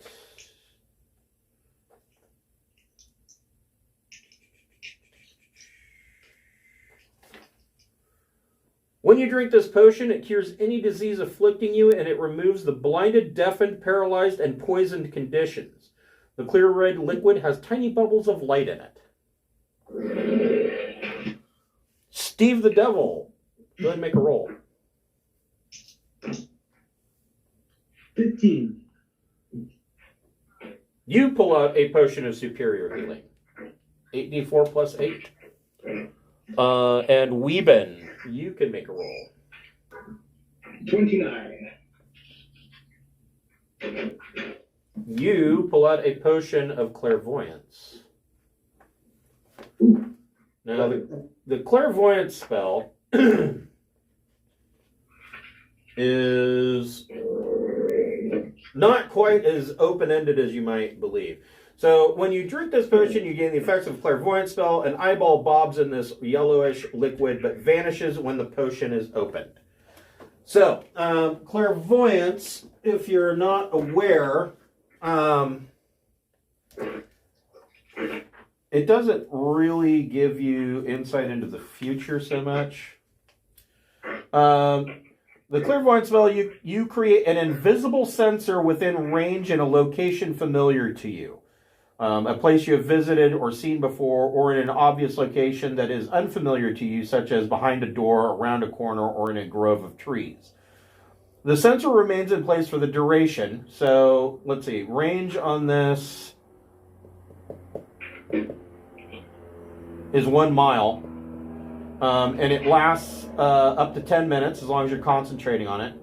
The sensor remains in place for the duration, and it can't be attacked or otherwise interacted with. When you cast a spell, you choose seeing or hearing, not both. You can use the chosen sense through the sensor as if you were in that space. As your action, you can switch between seeing and hearing. A creature can see the sensor, such as a creature that can see the sensor, such as a creature benefiting from see invisibility or true sight, sees a luminous, intangible orb about the size of your fist. So essentially, within a mile of you, you can place this sensor and you can see anything that is going on in that area for up to 10 minutes. Okay. So if I'm not in battle, I can switch between seeing and hearing pretty easily. Well, once you cast it, you have to choose which one you want, seeing or hearing. And then it does. I thought it said that I could switch between them as an action.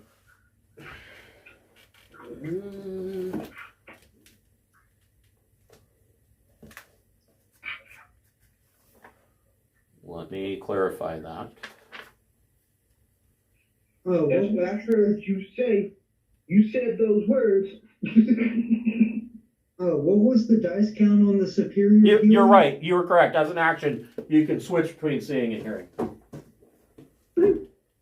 I'm sorry, what was that? What's the dice count on that superior healing? 8d4 plus 8. That's a lot of healing. Thank you. And so, Caldrith thanks you for time, and he says, if you should see Miss Liang again, please give her my warm regards. We do hope to see her sometime in the near future. It's been a while since she's been home.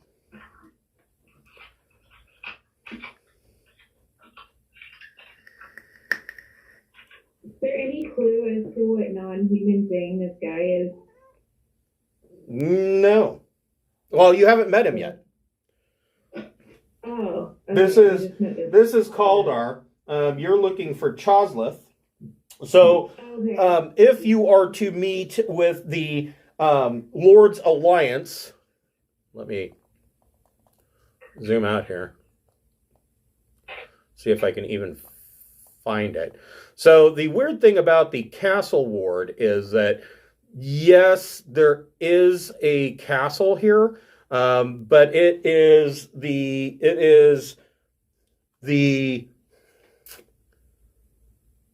not the Palace of Waterdeep. Palace of Waterdeep is actually located.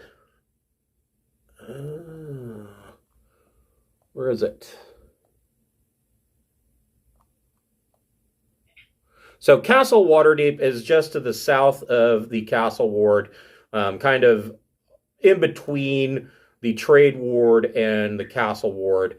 But it's not really the seat of power anymore. The Palace of Waterdeep is. And the Palace of Waterdeep is almost directly to the southwest of you. It is located here. And that is, the Palace of Waterdeep is where the current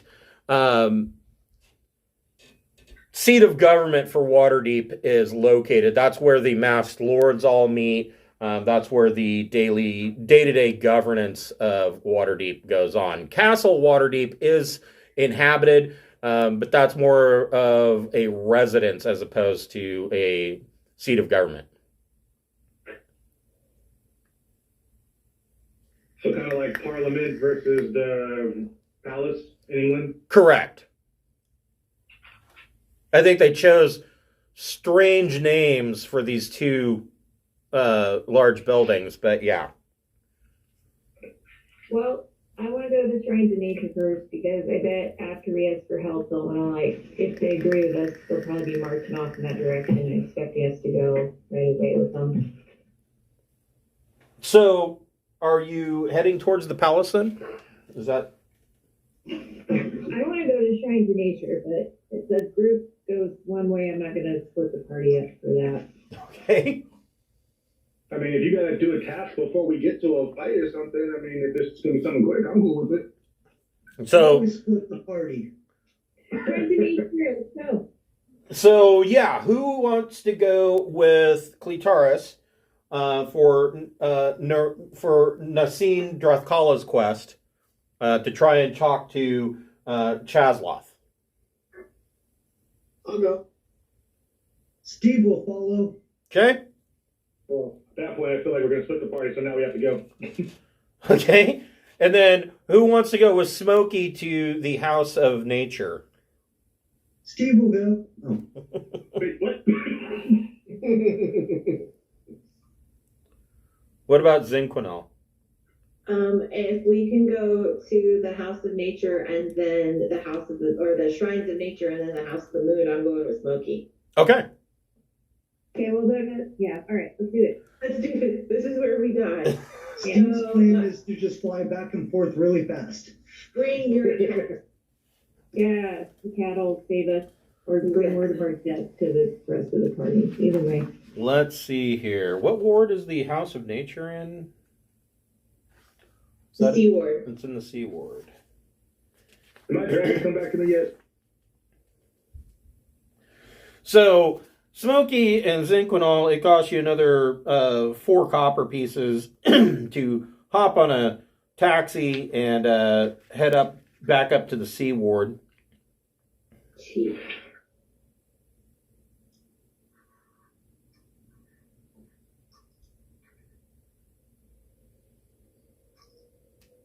So, yeah, the House of the Moon is dedicated to Saloon. The House of Beauty is dedicated to Soon, which 2 different gods. So there's going to be Soon's temple is going to be filled with prostitutes and hairdressers. You know, that's completely normal. You guys reach the Shrine of Nature. It is just a block away from the Tower of Luck. And the gardens in the Shrine of Nature, it is basically an open park, and the gardens and all of the flowers and flowering trees have basically, you can tell that they've been allowed to basically overgrow this entire park space. However, it is winter, and so it is much less in bloom than you would expect. Although there are some flowers that do bloom in the winter, so it's not completely devoid of color. But the House of Nature is dedicated to Myliki and Sylvanas. Myliki is a god of beasts and nature. Myliki has the god being dedicated to beasts and nature. It has a edged side of that god. In that, if you piss off a bear by poking it and the bear mauls you, then the bear is in the right kind of situation. And so a lot of rangers and barbarians actually worship Myliki. Sylvanas is much the same way, but Sylvanas is an elven nature god in that it seems that Sylvanas is more about cultivating beauty of nature. And so you have these 2 stark extremes in this park. Wildlife is allowed to roam freely in the park, and that is what you see. And like I said, about a block away is the Temple of Luck, and then up the street is the Temple of Soon.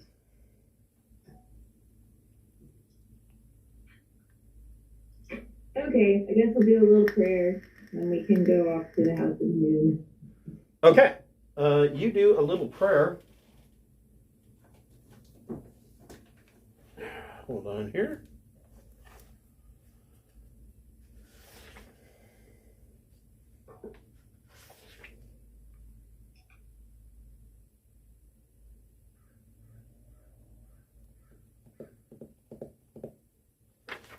That seems excessive. Oh, here we go.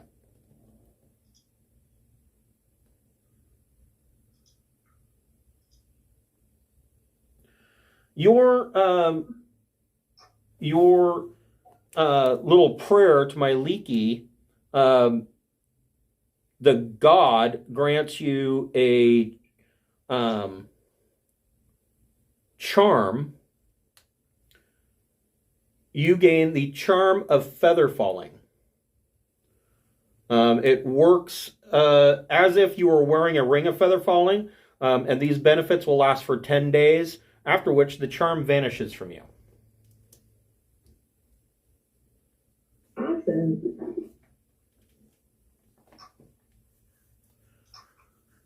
We will come back to you guys as you visit soon. We'll be back to you. Here. My God, what is this? A traveler game? I've got like every book I own out. Hold on. So the rest of the party follows Cletaris to the Palace of Neverwinter. So you know, you're not the cleanest individuals. You've been on the road for a while. Clitaris didn't spend any time polishing up her armor. I mean, she's a paladin though, so generally she looks fairly clean, but there's still some mud spatter and whatnot. You enter the palace, and two royal guards come out and immediately want to know what your business is in the Palace of Waterdeep.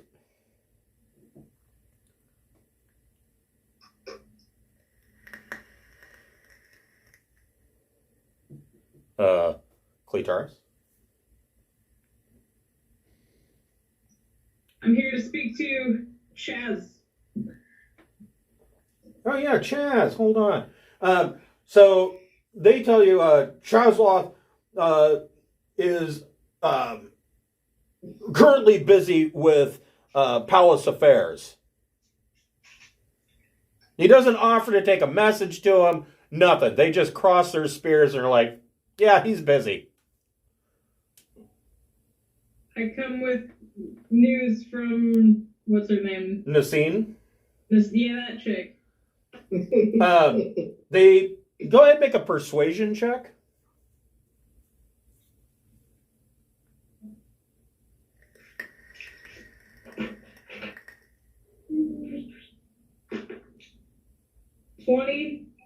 Soft 20. Nice. So they kind of look at each other and whisper, and one of the guards says, "Wait here, I'll be right back." And he turns around, and behind this, there's this long, I guess you could just call it a lobby kind of area, foyer, but I mean, again, this is a palace, so it's a 2,000 square foot foyer made of marble. And he goes across this large area and goes to some double doors into the main audience chamber, and he's in there for probably a good 10 minutes. And he comes back out, and he comes over and he says, Chazloth and the council will meet you. And so he leads you to these double doors and leads you in and goes back to his guard post. Inside, there is a large area. Think of like the Roman Senate halls, where it's a semicircular area with seats for all these people to sit in. And you see a number of people in these bleachers up above you that are moving around. All of them are wearing black hooded cloaks, and they all have on a mask. And each mask is a little bit different, but you can't tell who is who by looking at them. And standing in the room, on the bottom, or the floor that you walk in on, you see Laryl Silverhand and a mage standing there, and he turns to you and he says, "Well, I believe you have a message for me from Nasine Drathkala. I am Chazloth Yaghorn." And Laurel Silverhand looks at him and says, "I will leave you to it. It was a good meeting today. I think that we'll accomplish great things." And she turns and she leaves. Well met, good sir. I am Clitoris, paladin of the guy that I chose and put on my hair. Yeah, that one guy. I'm here to discuss. I'm a Foursquare paladin. I'm here to discuss the Lord's Alliance with dragons and such, yada yada. So he listens to your story about the giant attack in Golden Fields, and when you bring up that that you're here to talk about, dealing with dragons, he starts to laugh and he says, "The Lord's Alliance would rather hurl themselves into the nine hells than to ever deal with dragons again. This is just a fact." You've heard enough. He says, "I recommend that you, let's see here. He says, I think that we should retire to my residence in the North Ward, and we can go ahead and discuss this over some wine and a meal and see what we can come up with, shall we? Well, that seems much too romantic for a meeting about the Lord's Alliance, but sure.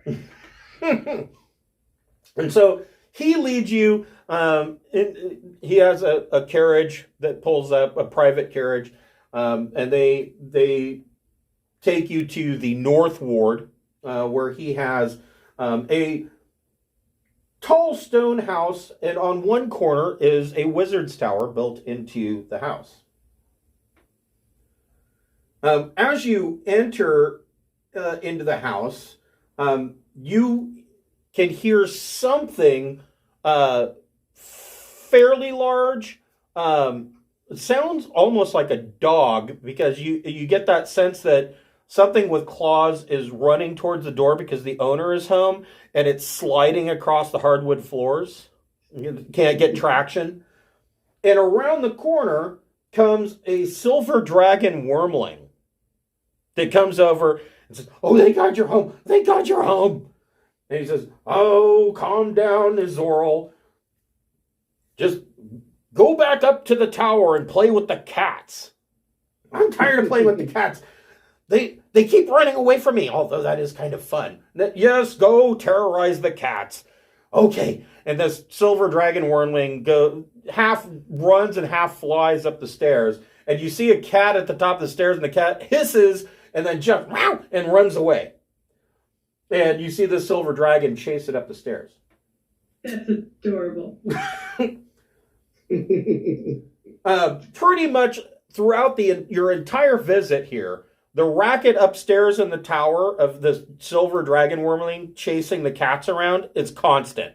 It sounds like there's either a mix between a wrecking crew and an inept construction crew are revamping the tower upstairs, is what this sounds like. And Chazloff sits down and he picks up, there are cats all over the place.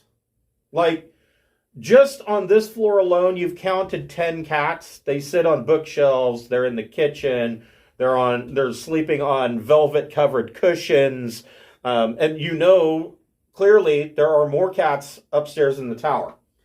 So I think you're a dog person. Is this guy a Hellboy? Kind of, yeah. And so he sits down and he says, well, I personally think that Nassine's plan is crazy. But, and I know this is going to sound worse, but hear me out. My suggestion to you, and he's served you with wine, and he's come out with a meat board, and, you know, he's a good host. He says, my recommendation is that you seek out Old Gnawbone. Old Gnawbone is a powerful and eccentric green dragon, rumored to possess a collection of crystal balls that she likes to use to scry on everyone and everything. He says, Old Gnawbone in particular I don't think that dragon will harm you if you come with intent to ending the giant threat. I feel that me walking up to a green dragon looking all, elfy might be not such a good idea. Oh, not to worry. Old Gnawbone doesn't have the taste for elf flesh the way that Chuth did. But, it doesn't mean that Old Gnawbone, she hasn't gained a taste for it, but she's much more pragmatic. If you come and you commit to her that you're willing to risk your lives to end the threat of giants taking over, I feel that she may be able to help you. I mean, if you're too worried, Steve's got your back. Oh, goody. He pulls out, and he says, to help you on your way, and he reaches over to It looks like a bandolier that's hanging from a coat rack, but there are a number of potions. And he says, to help you on your way, he gives you first 2 more potions of superior healing. Yay. And how many hit points do those heal? Those are 8d4 plus 8. 8d4.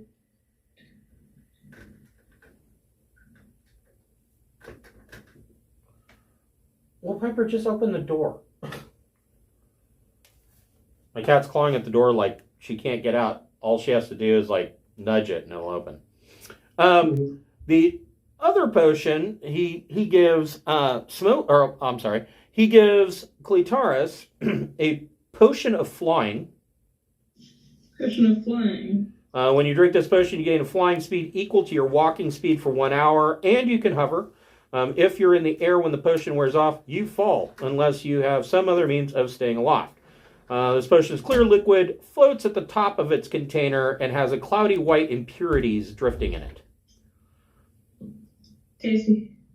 He gives to Steve a potion of growth. Yeah.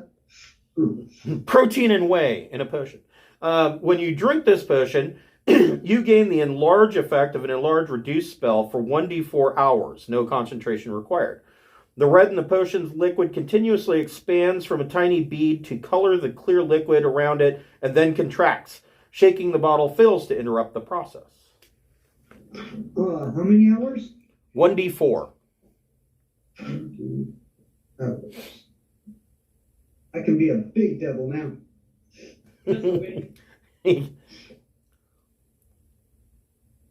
He gives to Scaly a potion of poison resistance. Thank you very much. So that will do resistance to poison for 1 hour. And to Weeben, he gives a potion of heroism. For 1 hour after drinking it, you gain 10 temporary hit points that last for 1 hour. For the same duration, you are under the effect of the Bless spell. No concentration required. This blue potion bubbles and steams as if it were boiling. Out of hero. Give me just a moment. I will be right back.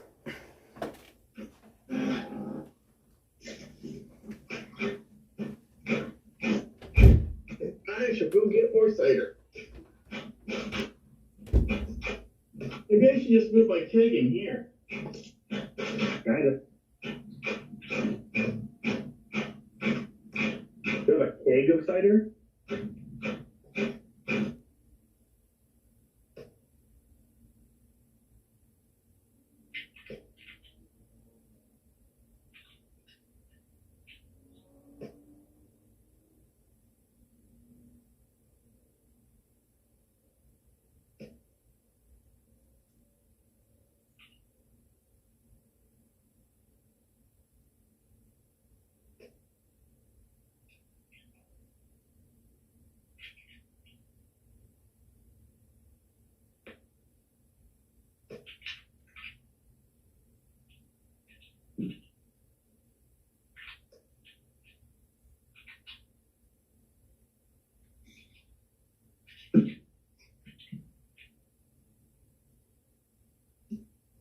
I theorize that having 10 gallons of cider within reach of my gaming chair is probably not going to improve my gaming skills.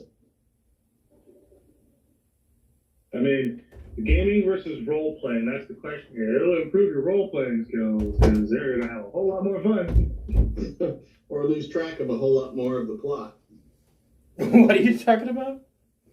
Moving my keg here next to the gaming chair so I don't have to get up for it anymore. Yes, I hear that. So, back to Smokey and Zinquinal. You guys make your way to the House of Soon, and you are met as you walk into the House of Soon, you are met by. Hey, Chris, we're not going to the House of Soon. Oh, you're We're not. going to the House of the Moon. A House of the Moon. That's right. Serve Saloon. So you go to the House of the Moon. You are met by numerous clerics in very thin garb. There are fires lit throughout. It is fairly warm and comfortable in the House of Saloon. What is your purpose here? Well, I was hoping to get my new spear, like, blessed or something.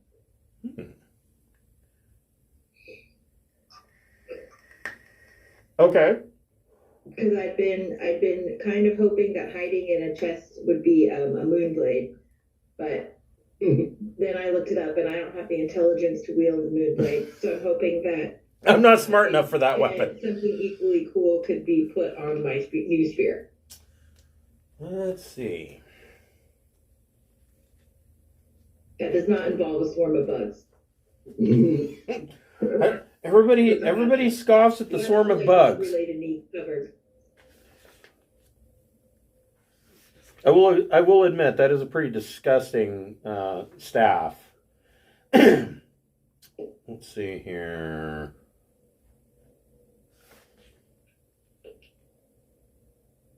Well, that's weird. Why? I'm trying to find Moonblade, and I'm not finding it. But I think we can probably give you something better. And I mean, if nothing else, it's just this is the my deity that I serve. Just praying and moving on is fine. Paying my respects and moving on is fine. So, the priestess takes you over to an altar, and she takes the spear and sets it on the altar, and you can see that the altar overhead there is a skylight that it looks like at like the midnight hour that the moon will be seen overhead in that skylight. And it looks like the moonlight will directly hit this altar. And so she sets the spear on a velvet, purple and gold velvet pillow on the altar. And she says, you must kneel and pray to Saloon until the following dawn to see if you do this, perhaps she will grant your prayers and give you a boon. Okay, yep. So I'm gonna drink my potion of Four Loko and so I can stay awake, and then pray all night long. Oh shit! I forgot about Four Loko. I've been bitching that Steel Reserve is no longer being made, but hey, you're right. There's still Four Loko. Still Reserve? Yeah, Steel Reserve and Old English 800. They're not going to make anymore. I'm fucking pissed. They took away OE? Yeah. That's right. That's not okay. No, I know. I mean, Jesus.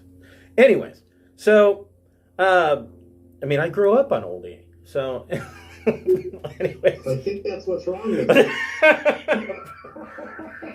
Possibly. So, you're going to do your prayer. Go ahead, Zinquinal. Smokey, is there anything that you wanted to do while you're here at the Temple of the Moon? Or are you just here for a little bit, but it's not, I don't know. spiritual support? Yeah, I'll probably fall asleep since it's warm here in this winter. But yeah. Okay. So yeah, you kind of lay down your bugbear head on the one of the pews and start to nap with with Rilix kind of curled up on your chest. Zinquinal, make a religion check. Okay.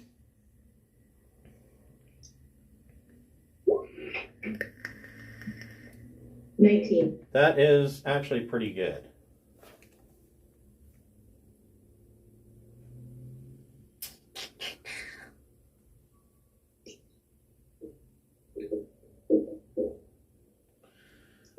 So, about midnight, you can hear the bugbears snoring on the pew behind you, and you're praying and praying, and about midnight the moon comes overhead, and a shaft of moonlight comes down through the skylight overhead and lights up the altar. And make a perception check. Okay, just in case I fail this, my passive perception is 21. Okay, well, 21's fine. So you Because see... I'm passive, I can roll it too. No, your passive is fine. You look up and you can see what looks like off of the spear is... It looks like ghostly white flames are coming up off the spear in the beam of moonlight. You've seen this effect before when Scaly has cast Moonbeam. You have seen this coming off of people that were trapped inside the Moonbeam. Okay. And in your head, you hear a voice, a booming female voice. It sounds like it's coming all around you, but you can tell that it's actually only in your head. And it says, deal death to the usurper. And that's the end of it. And you continue on your prayer. And as, of course, by 1 o'clock, the moon has moved on and the moonbeam is no longer on the spear. But you still see off of the tip these ghostly white moon flames coming off of the spear point. Yes. The effect is that the spear now is similar to like a flame tongue, except it sheds bright white light in a 40-foot radius and dim light for an additional 40 feet. Okay. And it deals 2d6 radiant damage on a hit. Nice. Nice. And the ghostly flames last until you use a bonus action to speak or to basically will the spear to, calm its shit down. Fair. It's an angry moon. So, back to you guys. He gives you guys these potions, and offers you a cat. He says, "I see you already have a Tressum. Would you like another cat?" Do you have another dragon? No. I don't. Do the cats taste good? Well, I would never eat a cat. Although I know that there are some cultures from Karatur that do so. Oh, you're offering me a cat. I thought maybe it was lunchtime. So he tells you, he says, Old Gnawbone can be found in Crypt Garden Forest. Crypt Garden Forest? Yes. Okay.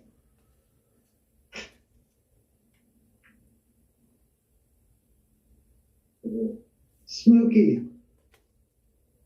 I got a potion of enlargement. What do you think that would do to your cat? You could write it. A riding Tressum? That's ridiculous. I politely decline a cat unless it's got armor. He says, "Oh no, all of these are domesticated cats. They're not really good in battle. I suppose they might help out if you threw one at somebody, but other than that, I will totally make a Adam West cat or The Catman catapult. who names a cat Paul?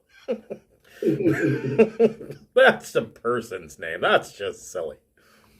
I love that episode. No, right? So, pulling away from the Waterdeep map, let's see. Where is Crypt Garden? Honestly, I don't even know where that's at.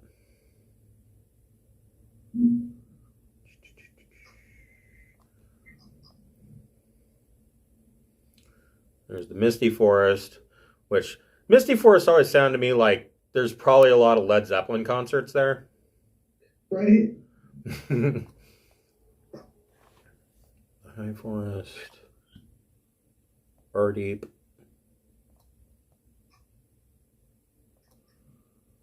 Oh, that sounds like something up on Mount Hood. Oh, it's the Far Forest. Far from what? Well, Far from everything. far from everything, right? Huh. Burwood, Silverwoods. Man. We can't be further north than that. Hold on here. Let me. Oh, fucking. Stupid.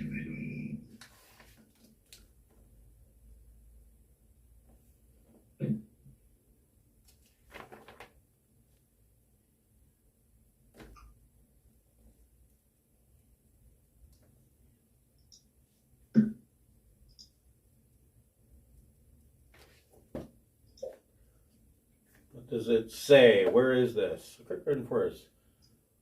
Near West. It is near Westbridge.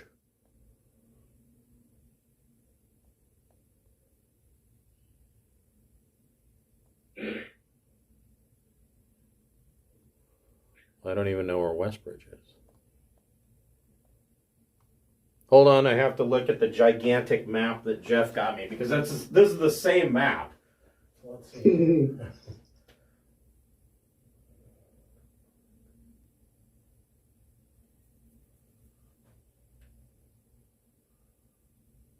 I'm not even sure where Westbridge is.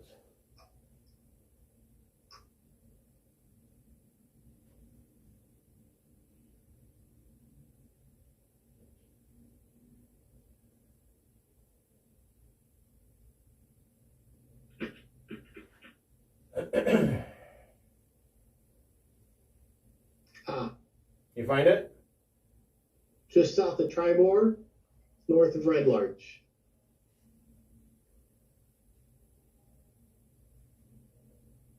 Okay, well maybe this isn't in the same map because I think there's more detail on this one. Let's see here.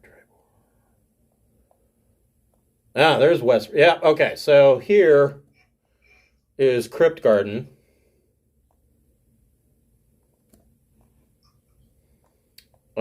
Which is luckily not that far from you. You can swing by Golden Fields and head up to Crypt Garden if that's what you'd like to do. You could swing back to Golden Fields, move over and hit Grudhaug, and then move to Crypt Garden, however you like. But Crypt Garden is where old Gnawbones currently lives.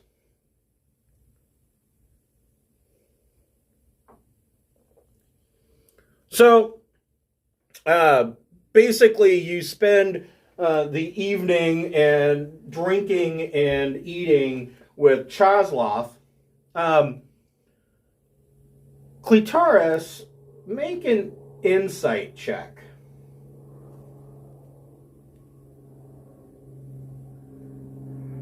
A what check?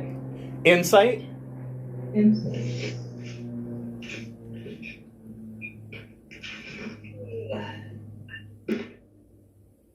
7. Very insightful. Okay.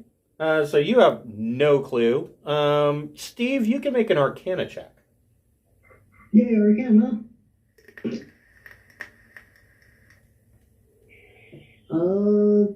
That is gonna be a 15.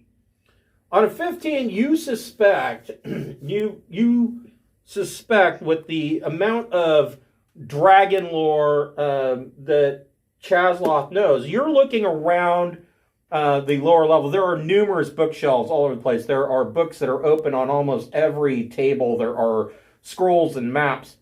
None of the stuff that you see that is open is draconic lore.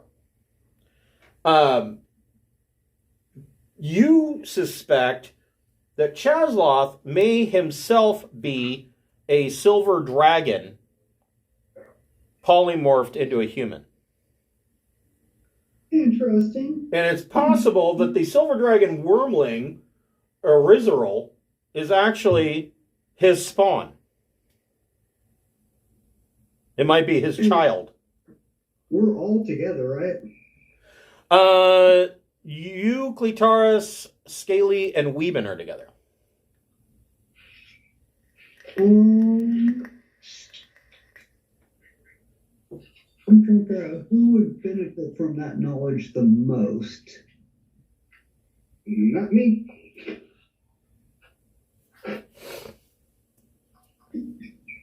I will use the cantrip message and let Clitaris know that. Okay. So you go into the wee hours of the morning. It's probably 1 or 2 bells before you are done with Chazloth. Do you have another message spell, perchance? It's a cantrip. I can cast it as much as I want. So you might want to cast a message spell for Smokey or Zinquinol to let them know where to meet you. Well, it's only 120 foot range. So. Oh, yeah, that's a problem. You don't have sending, do you? Which one? Sending? No, I just had the cantrip. So, Has my little dragon thing returned? yeah, you're flying. So, Weeben, your flying snake returns. I mean, you can't really communicate with it. It doesn't appear that the flying snake found anything. It'd be like me telling Tassie to go find the mouse, and then Tassie comes back. I can sign a message to it to send to the other party, the rest of the members of the party, right? Yes, you could do that. Okay. Is that its main purpose? Yeah, it's basically a messenger snake. A carrier snake, if you will. We should name your snake Fax. All right, my fax will fax a message to Should name your snake Twitter. Well, it's a small snake, so you can only write like so many characters on the note. It's gonna be a small little scroll, super tiny handwriting, tied to one of its legs, like a messenger pigeon. What? Yeah, it doesn't really have legs. If I were to be asked about it, I would suggest that would be its knee. Snakes don't really have arms. Sounds like you need to go get some prosthetics for your snake. Yes. Yeah, you can wrap it around its body. I mean, that's what you've seen others do. You just, wrap it around its body, and this snake takes off. Well, before it takes off, you kind of need to decide, where you're staying. The most obvious choice, since you are in Waterdeep, and everybody has heard of this place, would be the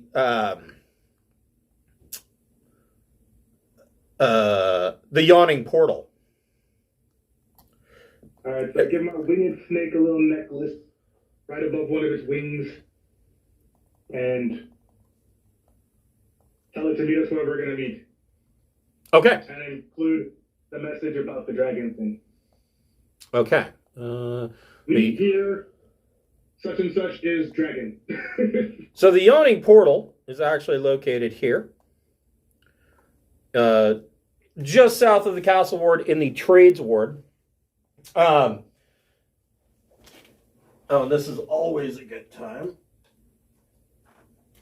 So the four of you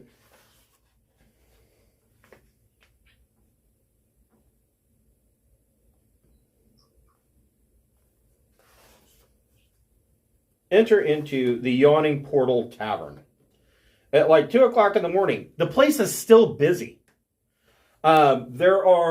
It is a 2-story inn.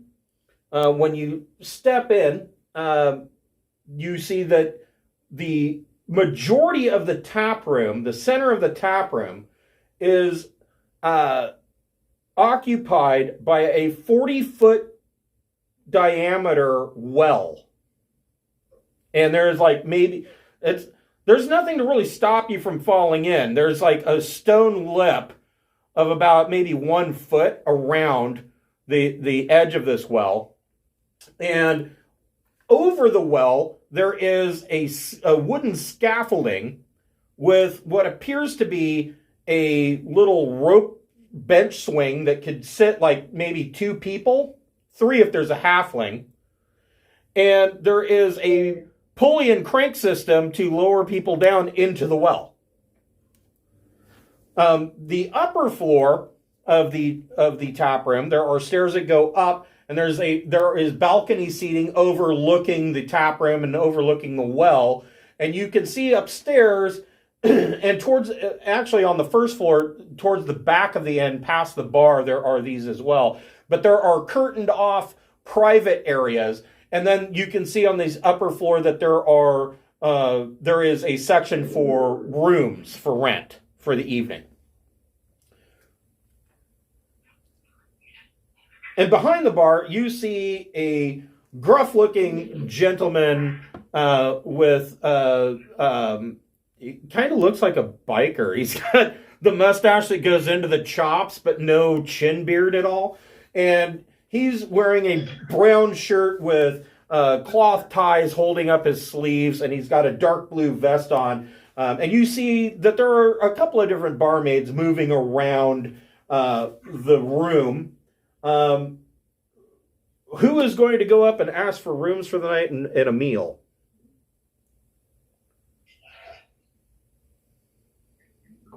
On a side note, can I throw my 2 cents in to do the Yawning Portal as our next campaign? Do you want to do the Yawning Portal as your next campaign? It sounds crazy.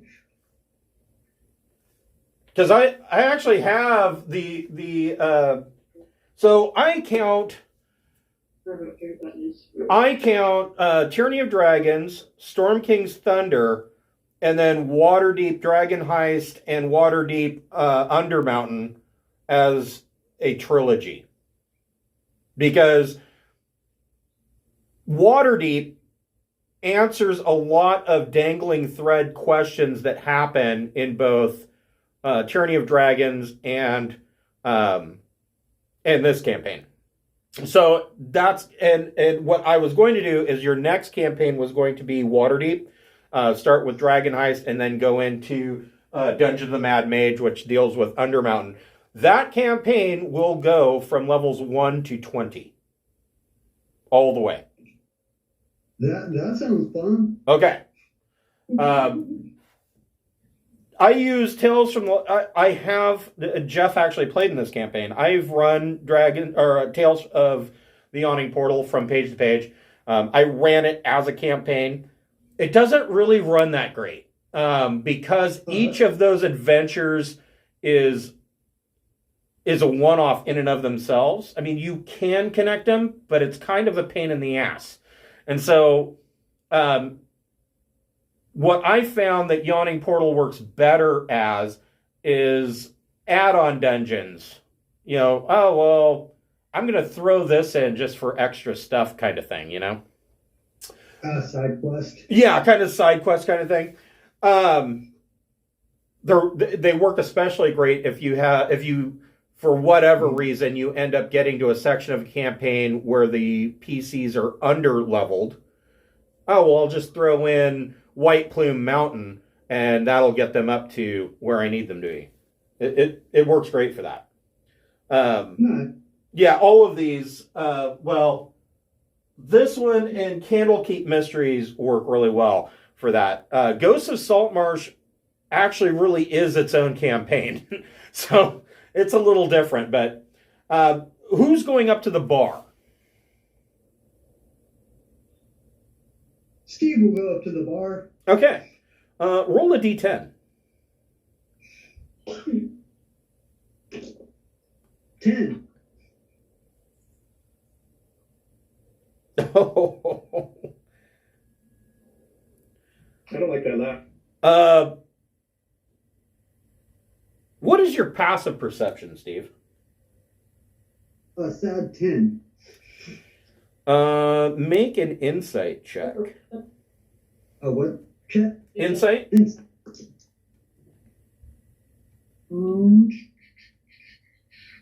18. Holy shit, that's pretty good. You sidle up to the bar, and Durnan kind of holds up a finger that he'll be with you in just a moment. Durnan is the innkeeper. I mean, everybody pretty much knows him. But sitting at the bar, having a very quiet, private conversation with Durnan, you see a man in a long gray cloak that's closed with a simple rope.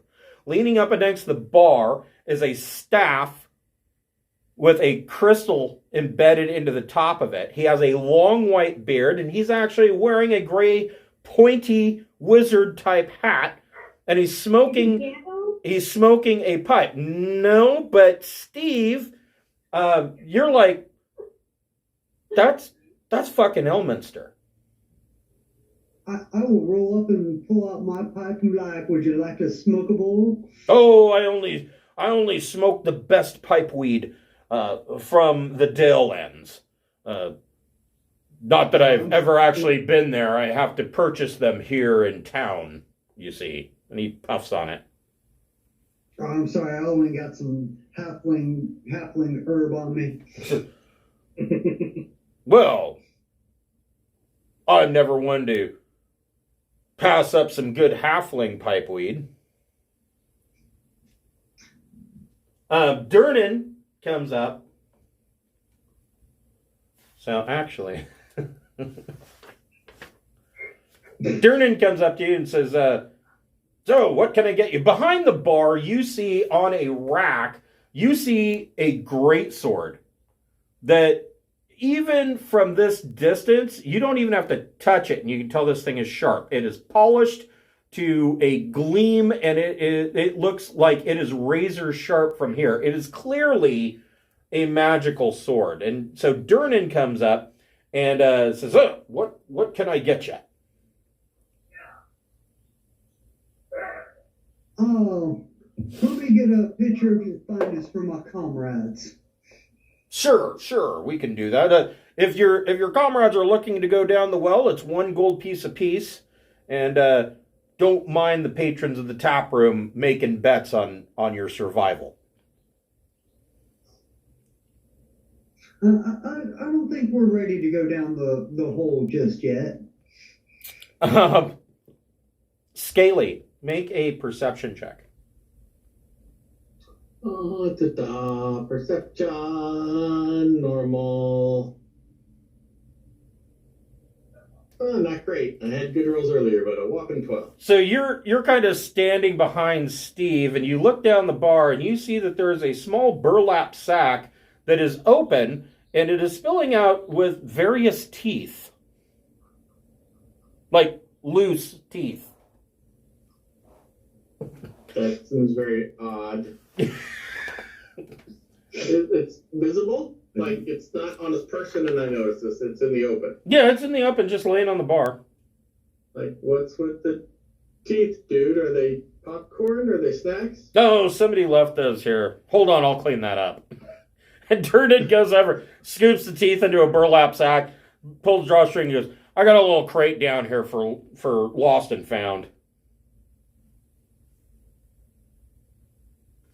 When are we gonna make it over there? So the following morning, so it costs you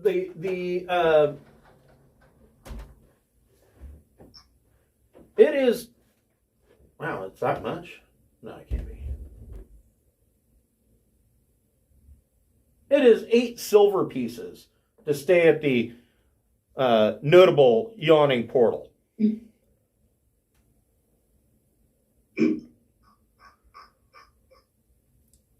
However, Smokey and Zinquinol, you don't need to pay 8 silver pieces because the morning comes, the sun comes up, you're done praying. The priestess of Saloon comes over, and and Zinquinol's kind of on her knees and like kind of leaning forward, like half asleep, still praying. And you feel a hand on your shoulder, and she says, I believe that your request has been granted by Saloon. And she says, and she anoints your head with some rather oily holy water. And she says, and actually she does like a little mark on your forehead, and then she does one under each eye. And she says, may the tears of Saloon follow you. And she picks up your spear and hands it back to you. Smokey, you're awoken by Rilix the Tressum kind of getting up and prancing on your chest, and kind of hovering next to the Rilix is this flying snake with a note attached to it. And the note says that the rest of the party went to the yawning portal. And so you guys spend another 4 copper pieces each to get on a taxi, and it takes you to the yawning portal, and you come in just as they are coming downstairs for their morning breakfast. We will start next week's game with you guys deciding where to go next as you eat your breakfast in the yawning portal. Cool. Man, this is a lot of role play. Holy shit. We right on. I kind of like this one though, because it was like I got to play Santa Claus. I just handed out shit the entire game. And you get this and you get that. We had like 4 gold diamonds to turn in quests. It was awesome. Yeah. All right, guys. I will see you next week at 12 o'clock. And you can figure out, well, your next stop is in Daggerford, which actually may prove to be a little bit more dangerous than today's. that I gotta stop by the Venture before we leave this town. You what? Right? I gotta make a stop by the Venture before we leave this town, don't I? Gotta go stop by where? Zentrum. Well, I mean, that's entirely up to you. It's Is gonna this be the town where we're having the fight? portal. This is kind of what I'm talking about. So this is a perfect example that the Zentrum are the perfect dangling thread that that doesn't get cleared up in this adventure, but it is cleared up in the next one. Gotcha. So I mean, if you want to stop by the Zentrum and make some contacts, we can deal with that next week too. Why not? Cool. If everybody else is down with that, I'll make a quick stop there. All right. We will pick this up next week at 12 o'clock on Saturday. Thanks, gang. Sounds good. Thank you. Yep. Have a good one, guys.